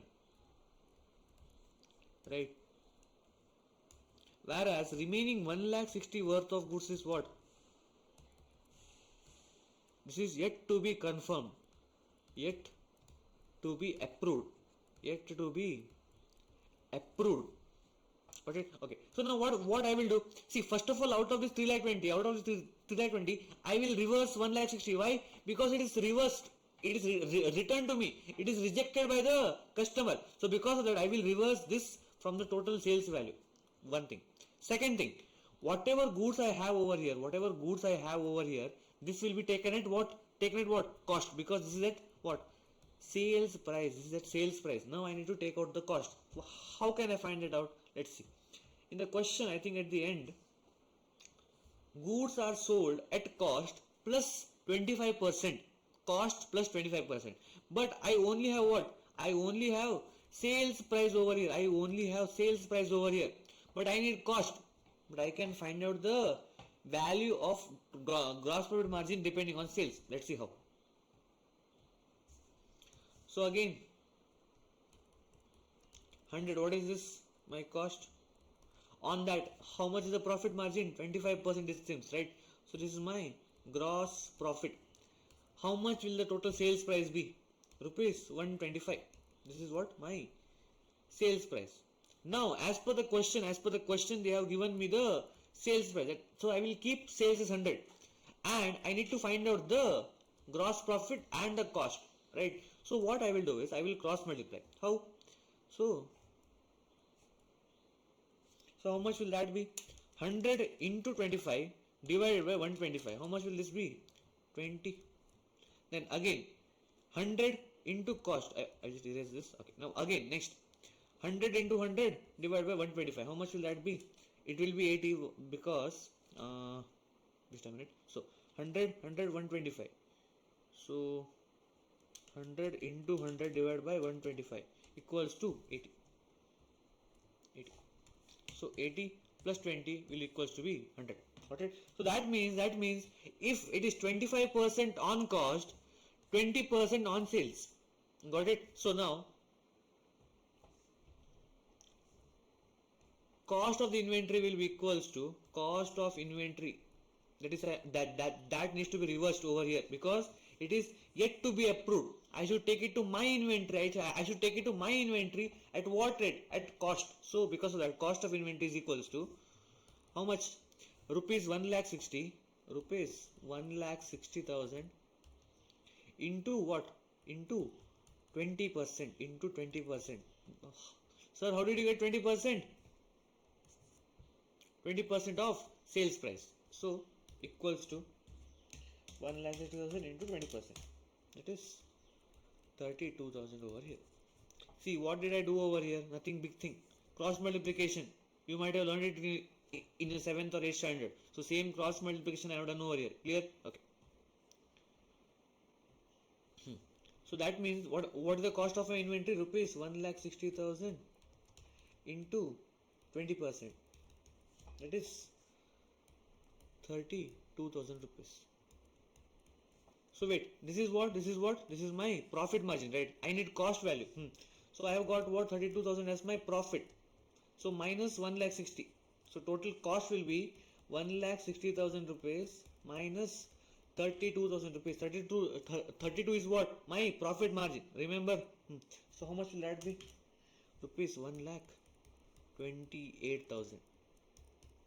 Done. Next. So this is done. So sales is yet to be taken care of. Sales is yet to be taken care of. Wait a minute. Now, goods are sold at cost plus 25%. Okay, fine. However, goods costing rupees 2,40,000 had been sold for 1,20,000. What is this? This is what? Abnormal sales. And I have told you, for finding the value of closing inventory, the GP will be different for the abnormal item and for the normal item, right? For normal item, the GP is what? 25% on cost. But for abnormal, how much is the profit margin over here? 2,40,000 minus 1,20,000. So basically, they have made a loss over here. See, goods was costing rupees 2,40,000, but they have sold it rupees 1,20,000. That means there is a loss of 1,20,000 rupees, right? So because of that, I will call this as what? Abnormal sales, right? Now, coming to sales. See, purchases part is done. Whatever cost of inventory to be taken, that is done. Now, I have made some sales between what date? Between 20 23rd June and 30th June. I have made some sales. So this should be deducted. This should be deducted. So less sales. Now comes the question, what is the value of sales? So they have given us rupees 13,60,000. As per the question, it is 13,60,000. But remember over here, half of these goods were returned. Look at the chart over here again. So out of 3,20,000 whatever was sent on approval, this has already been included in what value? In this 13,60,000 rupees. Now I need to reverse this value. Why? Because this has been returned to me by the customer. So because of that, minus 1,60,000 rupees. 1,60,000 rupees is reversed. So how much will that be? Negative 12 lakh rupees. Done. So now I have got a value over here. How much is that? 48 lakhs plus 2 lakh 40 plus 2 lakh 40 plus 1,60,000 plus 1,28,000 minus 12 lakhs. That will be rupees 43,68,000. But before this, let's do one thing.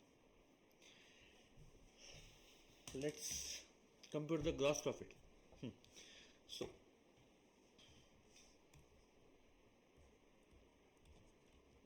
why I will tell you. Wait.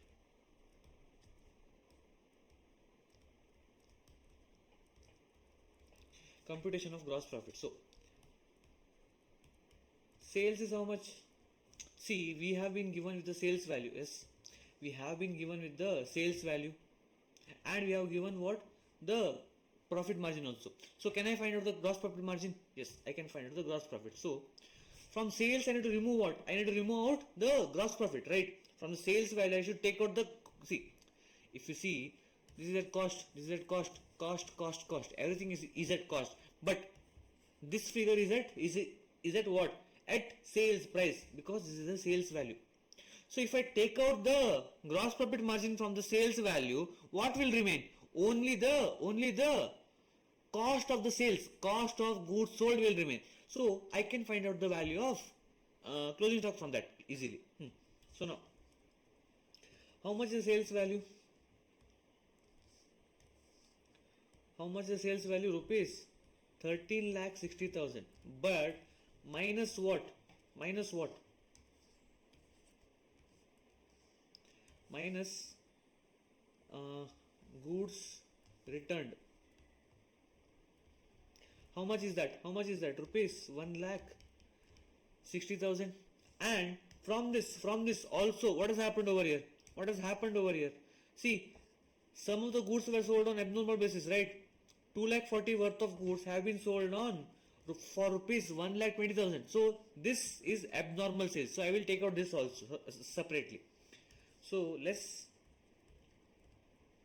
abnormal sales, rupees 1,20,000.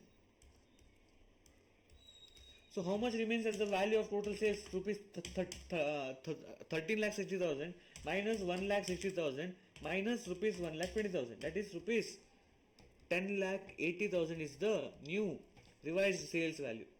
Revised sales value. Now after this, I need what? Gross profit, right? So now I will find out the gross profit. How much is it? Okay. So gross profit is what? As per the computation I have done over here, it is 20%. It is 20% on sales, right? So I have the sales value already. So GP is equals to 10,80,000. Where did I get 10,80,000 from? This part into 20%. That is how much?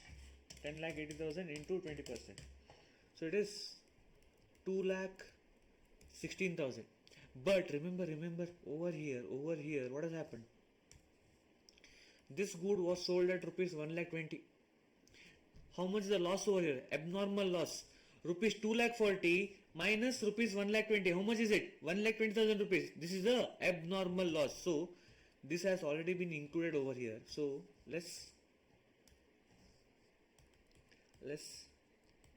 abnormal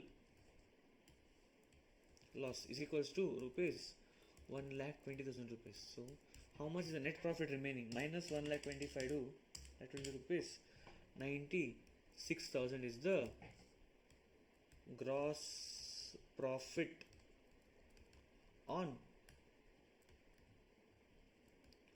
normal sales, right? So what I will do is less from this value, okay, from this value reduce the gross profit GP. If I reduce, how much is it? 96,000. So in the outer column, how much will I take? See, 12 lakh was the sales minus profit. What will I get? I will get cost of goods sold, because if you know, sales is equals to cost plus profit. If I remove profit, what will remain? Only cost will remain. Remember? Okay. So now what is the cost? So 12 lakh rupees, 12 lakh minus 96,000 gross profit. So cost of goods sold is how much? 11 lakh 04 300. Okay, this will be deducted. So now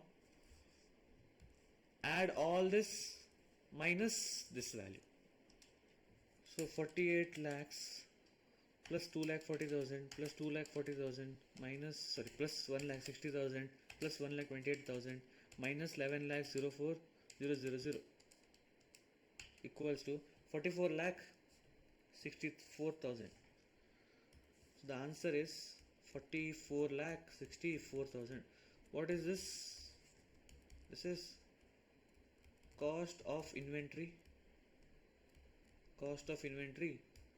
on 31st of June, 30th of June, sorry, 30th of June. Clear?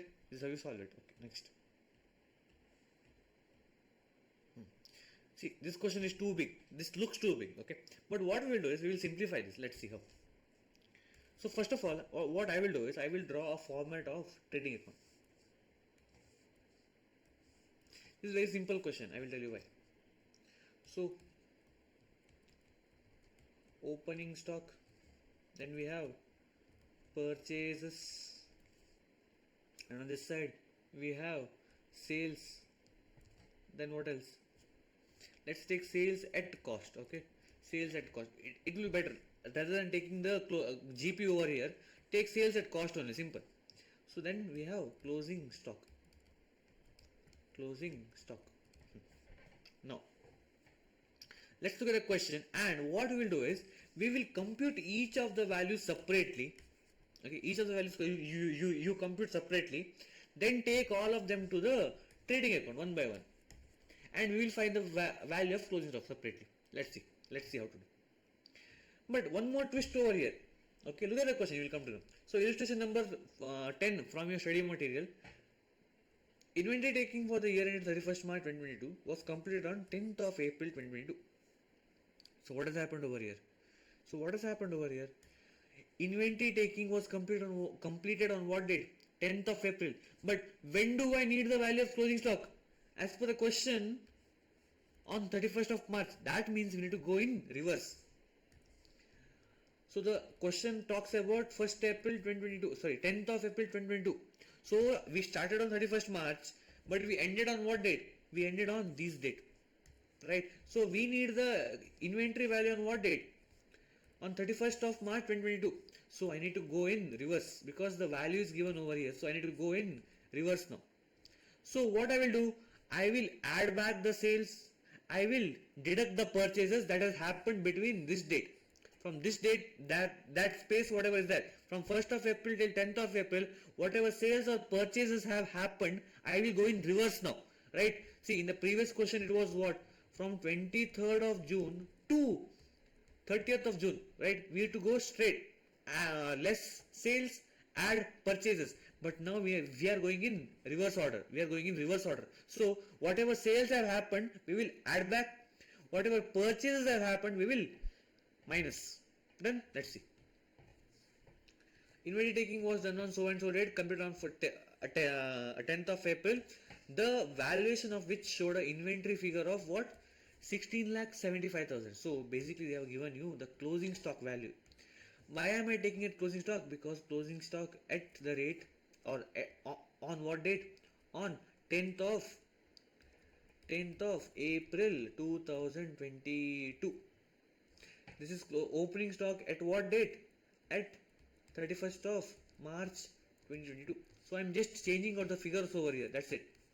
Clear? Because I need to go in reverse, I will take 31st of March as opening stock and this as closing stock on 10th of April. Okay. This sales will be what? From 1st of April till 10th of April, whatever sales I have done, I will take it over here. Then same goes for purchases. Whatever is done from 1st of April till 10th of April will be taken over here separately. Done? Okay, let's see. So what is the value of closing stock on 10th of April? It is 16,75,000. So 16,75,000 I will take over here for now. For now. Okay, let's see the change in the value. At the cost of completion date. Okay, fine. No issues. At the year end of accounting year and till the date of completion of inventory taking. That means what? From 31st of March till 10th of April. So imagine a calendar in your head. Imagine a calendar in your head. Sales for the next year were made for rupees 68,750 at a profit margin of 33.33% on cost. So first of all, what we will do is, see, since sales value is given to us and the profit margin is given on cost, we will find out the sales margin on sales, or the profit margin on sales. So how to do that? So as per the question, my cost is how much? For example, my cost is 100, whereas my profit will be how much? As per the question, 33.33 percentage. That is 33.33. If I multiply 33.33 percentage on 100, how much will that be? It will be 33.33. Simple basic maths. Divide. Not divide. So the sales value will be 100 plus 33.33. That will be rupees 133.33. Done. Now, what if I consider sales as 100? What if I consider sales as 100? How will I find the profit and how will I find the cost? Simple cross multiplication. So to find the profit margin, cross multiplication. 100 into 33.33 divided by 133.33. Simple cross multiplication. How much will that be? 100 into 33.33 divided by 133.33. That will be 24.998. I can take it as 25 percentage. Right? So then, what will be my cost? 100 minus 25. 100 minus 25 will be how much? Rupees 75. If you want, you can cross multiply that too. So cross multiply this and this. So let's say this is not known. This is unknown. Question mark. 100 into 100 divided by 133.33. That will be 75.00. So I will round it off to 75. 75. Simple. Okay. So that means it is 25%. The GP will be 25% on what? Sales. Clear? Okay. Now, find out the cost of sales. Sales is equals to how much during that period? It is 68,750. 68,750 minus profit. How much is the profit value? 25% on sales. So, how much is 25% of 68,750? 68,750 into 25%. That is 17,187. Minus what will I get? 51,563. No issues. Okay. So I got my cost of sales. At whatever cost my goods was sold, I got that. Next. Purchases for the next year included in inventory amounted to rupees 90,000. Cost less what? Trade discount of 10%. And I have told you before, whatever purchases you take should be net of what? Net of trade discount. So purchase value is how much? Purchases is how much? Is equals to 90,000 less trade discount at the rate of 10% equals to rupees 9,000. That will be rupees 81,000. Done. This is my net purchase. From what date?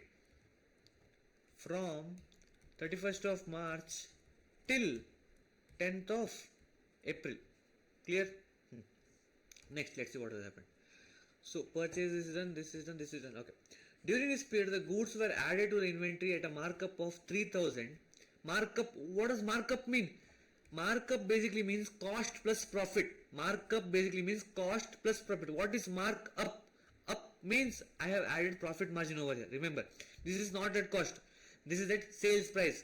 In respect of sales returns. In respect of sales returns. So, what I can do is, see, sales minus sales returns we do. Remember, so, less sales return at cost. Why am I taking cost over here? Because, sir, this is at cost. I need to minus like terms, mathematics, remember, like terms. If I take sales value at cost minus sales returns at sales value, will it be a like terms? No. So what I will do is at cost I will find out. How will I do that? How much is the sales returns? It is rupees 3,000, right? So 3,000 minus profit margin 25%. How much will that be? 3,000 minus 25%, that is 2250. So what will I get? I will get my net sales, that is equals to 49,513. This is what my net sales. This is my net sales. Then next. After inventory taking, it was found that there were certain very slow moving goods of item costing rupees 11,250 which were to be taken at 5250. So where is this good included? To ensure the disposal to an interested customer. So basically they have given that there was a good costing rupees 11,250 in the opening stock. Okay, this has been included in the stock, but at what rate? Which should be taken at rupees 5250. That means how much is the reduction done? 11,250 minus 5250. So 6,000 rupees has been deducted from what? From the closing stock value. See, whatever goods we have they given us that this good has been sold? Have they mentioned anywhere that this good is sold? Nowhere they have mentioned that this good is sold. That means we will assume that it is already included in this value, right? Whatever stock we have got, it is included over there. So now I need to reduce what? Only the profit element or whatever the reduction I have made. So basically, if I have to do it,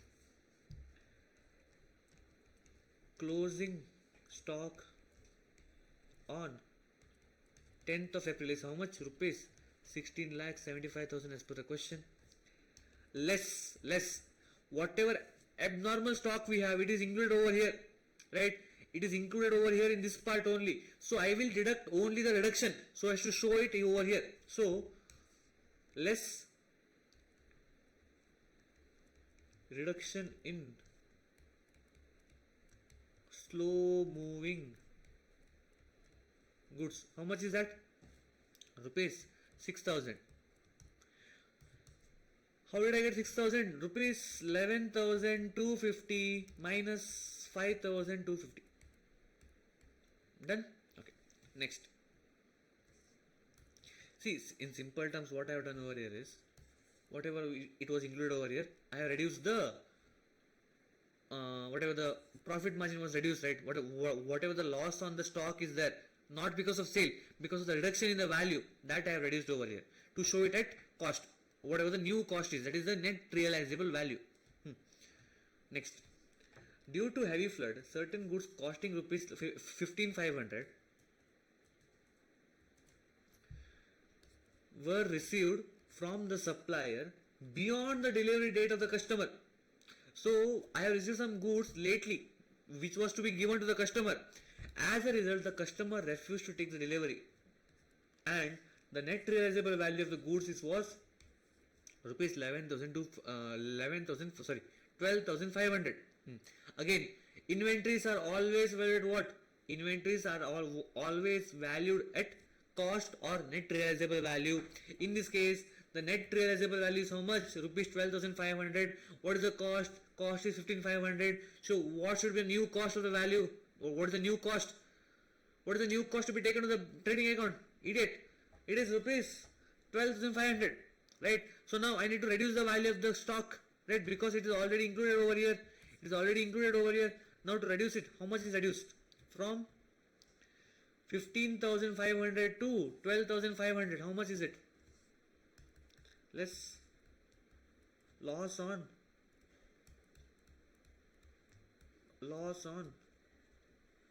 delay. 15,500 minus 12,500. That is rupees 3,000 is the reduction in the value. Compute the value of inventory to be included in the final accounts for the year end 31st March. Okay, let's see. This value has been revised, so I will not take it over here. So, what is the revised value of closing stock? 16,75,000 minus 6,000 minus 3,000. That is rupees 16,66,000. So, take it to the trading account. So, closing stock value as on this date is what? 16,66,000. Then sales value 49,513. 49,513 at cost. Okay, this is at cost. Now purchases 81,000. Purchases 81,000. So now find out the value of the opening stock as on 31st of March. Because that's what the question wants us to find. So 16,66,000 minus plus 49,513 minus 81,000. The value will be rupees 16 lakh 34 513. So a small correction over here. Okay, this value I made some mistakes over here. So 51,563 minus 2250. That is rupees 49,313. Okay, I have taken it as 513, make it as 313. Okay, so now this is also 313 over here. So let's recompute the value. I think this part will only change. Let's see. 16,66,000 plus 49,313 minus 81,000. That is 34,313. There was some difference between my answer and your textbook answer. That is because of the rounding off error in this part. Rounding off issue. Okay, in this part. Clear? Okay, we are done with this question. So now, profit and loss account. So this is a question from your test your knowledge or your practical questions, whatever you call it. The profit and loss account of Hanuman showed a net profit of rupees 6 lakh after considering the closing stock as what? Rupees 3,75,000 on 31st March 2022. Subsequently, the following information was obtained from the screen of the book. That purchases for the year included 15,000 paid for new electrical fittings for the shop. So by mistakenly, new electrical fittings has been taken to what? To the purchases. Then Hanuman gave away goods valued rupees 40,000 as free samples for which no entry was made in the books of accounts. Okay. Invoices for goods amounted to rupees 2,50,000 have been entered on 27th March, but goods were not included in the stocks. Okay. In March 2022, goods of rupees 2 lakh sold and delivered were taken in the sales for April 2022. The next month they have been taken wrongly. Goods costing rupees 75,000 were sent on sale or return basis in March 2022 at a margin of profit that is 33.13%. That is 33.33% on cost. This is what cost. 75,000 is the cost given to you. Okay. Though approval was given on April 2022, these were taken as sales for March 2022. Okay. Calculate the value of stock as on 31st March 2022 and the adjusted net profit for the year end 31st March. So first of all, we will find out the adjusted net profit and then we will go to the value of stock. Why? I will tell you. So first of all, so we will prepare something called as profit and loss adjustment account, because my profit and loss adjustment account, because why? Because whatever net profit is given to me is wrong, because there are so many adjustments that are wrongly adjusted in the profit and loss account.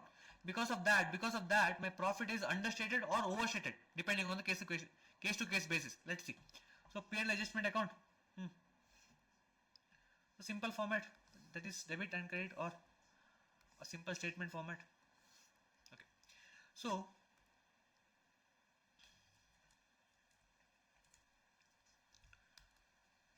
by net profit,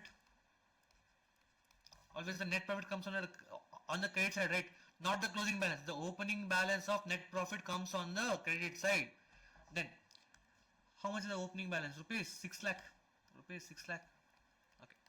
Now let's look at one by one all the adjustments and try to see how is the profit affected. Okay, so first of all, purchases for the year included 15,000 paid for new electrical fittings. So whenever I purchase any new electrical fittings, will it be a capital expenditure or a revenue expenditure? It will be a capital expenditure, one-time expense, usage for more than one financial year. So it will be a capital expenditure. Should I take it as expense? Should I take it as expense? Never. I should never take it as expense. It goes to my balance sheet. So because of that, because of this adjustment, is my profit increased or decreased?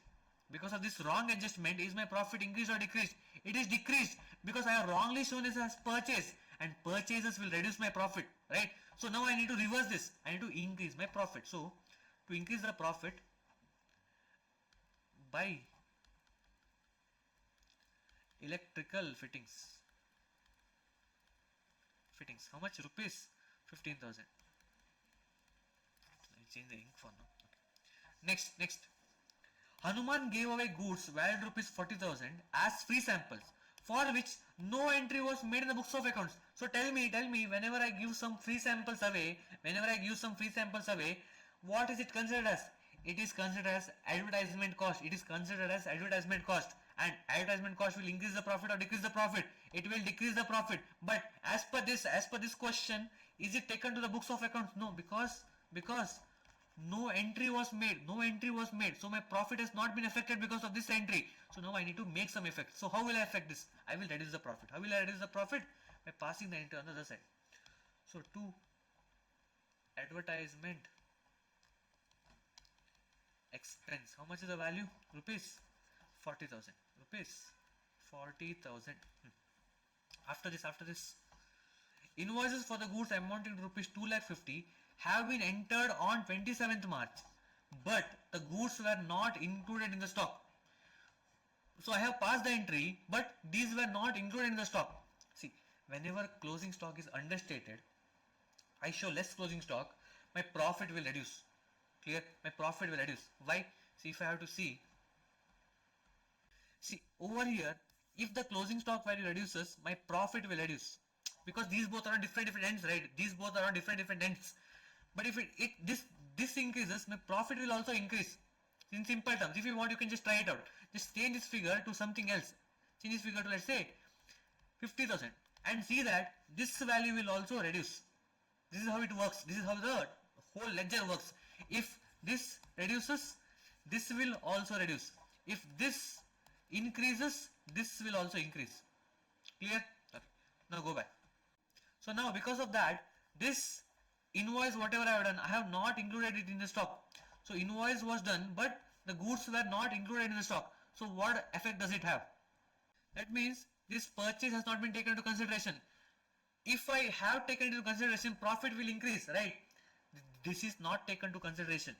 As per the question, see, not included in the stock. This is not included in the stock. So if I include it in the stock, what will happen? My closing stock will increase, and if the closing stock increases, profit will also increase. So add. Buy stock. For now I will write not included. Rupees 2,50,000. Then after this is done, this is also done. Now next. In March 2022, goods of rupees 2 lakh sold and delivered were taken as sales in April 2022. Array, why did you do this? Sales was done in March 2022, but you are taken as sales in April 2022, which is wrong.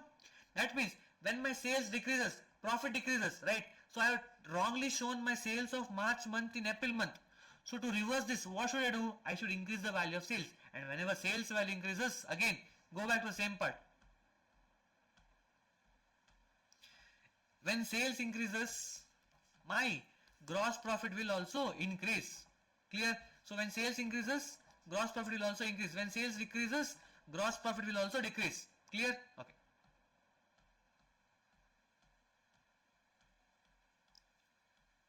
So I need to increase the sales profit now. So by sales entered in April. This is entered in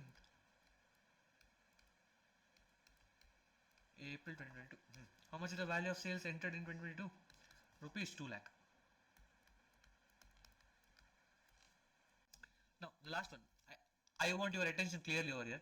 See, goods costing rupees 75,000 were sent on sale or return basis. I have explained you how does a sale or return basis work. In March 2022, at a margin of profit, it is 33.33%. So first of all, figure out. So the cost is how much? My cost is how much? 75,000 plus profit is how much? 75,000 into 33.33%. That is estimated 25,000 rupees. So how much is the total sales value? Sales value is how much? Rupees 1 lakh. Rupees 1 lakh. Yes? Okay. Now look at the question once again. So I have got it. So though the approval was given in April 2022, these were taken as sales in March 2022. Arey Baba. So what will I do in, see, the April 22, in the month of April I have received the confirmation, but in March month will I receive the confirmation? No. So what will I do in March? I will reverse the sales. I will show the inventory as my inventory. Where is the actual inventory? With the customer, but still I will show it as my inventory. I have told you before, right, while explaining the sale return basis. Now what happens? Now first of all my sales value will reduce. I will reverse the sales. I will reverse this sales, right? That's what happens in sale or return basis. So whenever sales is reduced, what will happen is the profit will reduce. So first entry on this side, to sales, approval not received. How much? Rupees 1 lakh. Then after this, this stock value will be shown as what? My own stock. This stock will be shown as my own stock, right? So because of that, when I increase the value of closing stock, see, since I have not passed the entry, I would have not reduced my sales, I would have not touched my closing inventory also.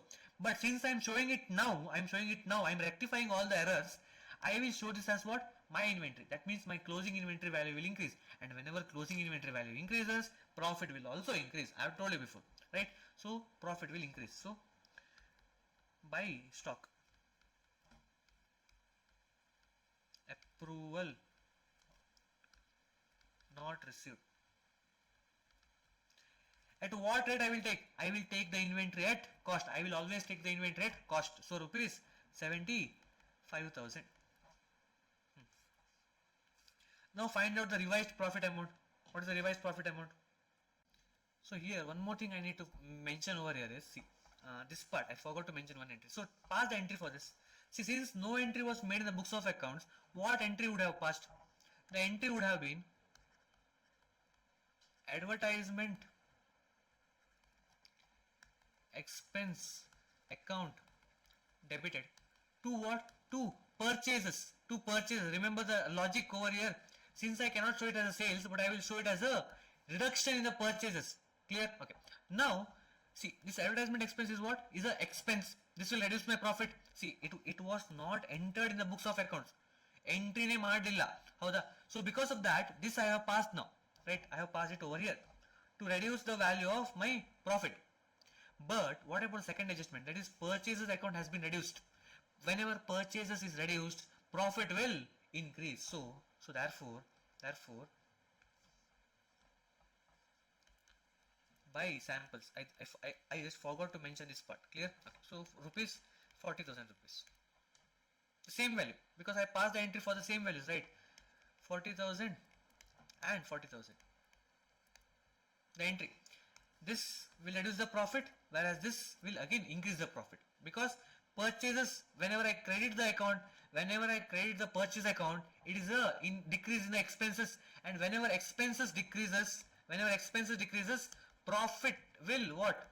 Increase. So therefore 40,000 I have added to the profits. Now find out the closing figure. So 6 lakh plus 15,000 plus 2 lakh 50 plus 2 lakh plus 75,000 plus 40,000 minus 40,000 minus 10 lakh. That is how much? 1 lakh 40,000 rupees. Sorry, this is not 10 lakh, this is 1 lakh. So I just correct this over here, correct 1 lakh. So the answer is 10 lakh 40,000. To adjusted net profit, rupees 10 lakh 40,000. Done? Okay. Now the next part of the answer, what is the value of stock? value of stock as on 31st of March 2022. So what to do with this? So first of all, write down the stock value. How much is stock value as per the question? It is rupees 3,75,000, right?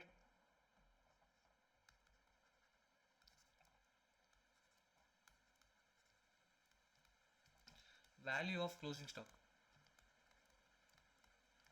rupees 3,75,000. Now look at all the adjustment wherever there's a changes in the inventory. Wherever there's a changes in the inventory. So let's start. So first one, purchases for the year included 15,000 to the new electrical. So is there any change in the closing stock? Is my inventory being changed over here? No. Right? See, this value of rupees 375. How did I get this? By going to my godown, counting my inventory 1, 2, 3, 4, 5. After that, I got this value of 375,000 rupees. So that means only if there's a change in the physical inventory, I have to change the value of inventory, or else I need not touch it. If there's only accounting fault, do not touch it. This is the accounting fault. Misclassification of a capital expenditure into revenue expenditure, right? Will this affect my inventory in my godown? No. So skip it. So this is not required. This is not required. Then next, Hanuman gave away goods. Hanuman gave away goods valued rupees 40,000 as free samples for which no entry was made in the books of accounts. Again, there was no entry made in the books of accounts. But what about the closing inventory over there? That means inventory is gone. They have physically counted the inventory. See, always remember, physically counting inventory is different. Manually making the book entry in the books of account is different. Where will I get the value of inventory? It will always be received from the counting of the inventory.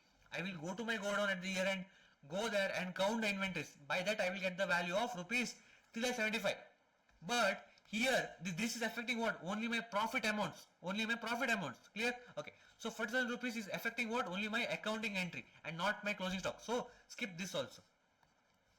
Then next, invoices for the goods amounted rupees 2,50,000 rupees have been entered on the 27th March, but goods were not included in the stock. That means in the stock only I have not taken the goods. I have not taken the goods in the stock. So now I should take it. Now I should take it. How to take it? Add it to the value of closing inventory now.